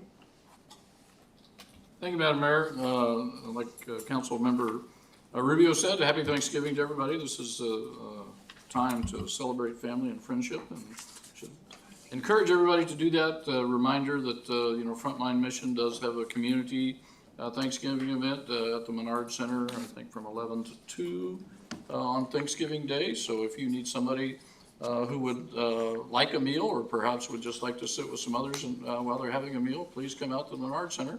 I've been there for several years. It's a very nice event, a great thing to have there. I also wanted to thank the council for taking the time to work through these things and have great discussions. Tonight was a long meeting, but I think it was a very productive meeting, and a lot of great things happened here, and I'm glad to see that. And lastly, for Cassie, I know you're sick of listening to me, but on your quarterly report here where you talk about expenditures over 10,000 and investment report and things like that, could you please add in a sales tax report? I mean, where we are with collections and where we are in regards to the budget. We haven't been seeing that for a while, but if you could add that to that, that would be very useful information for us here on the council. Thanks everybody for being here. Appreciate it. Councilmember Velock. Thank you, Mayor. And I do want to wish everyone a happy Thanksgiving. I won't tell you what the temperature is here, where I'll be having Thanksgiving.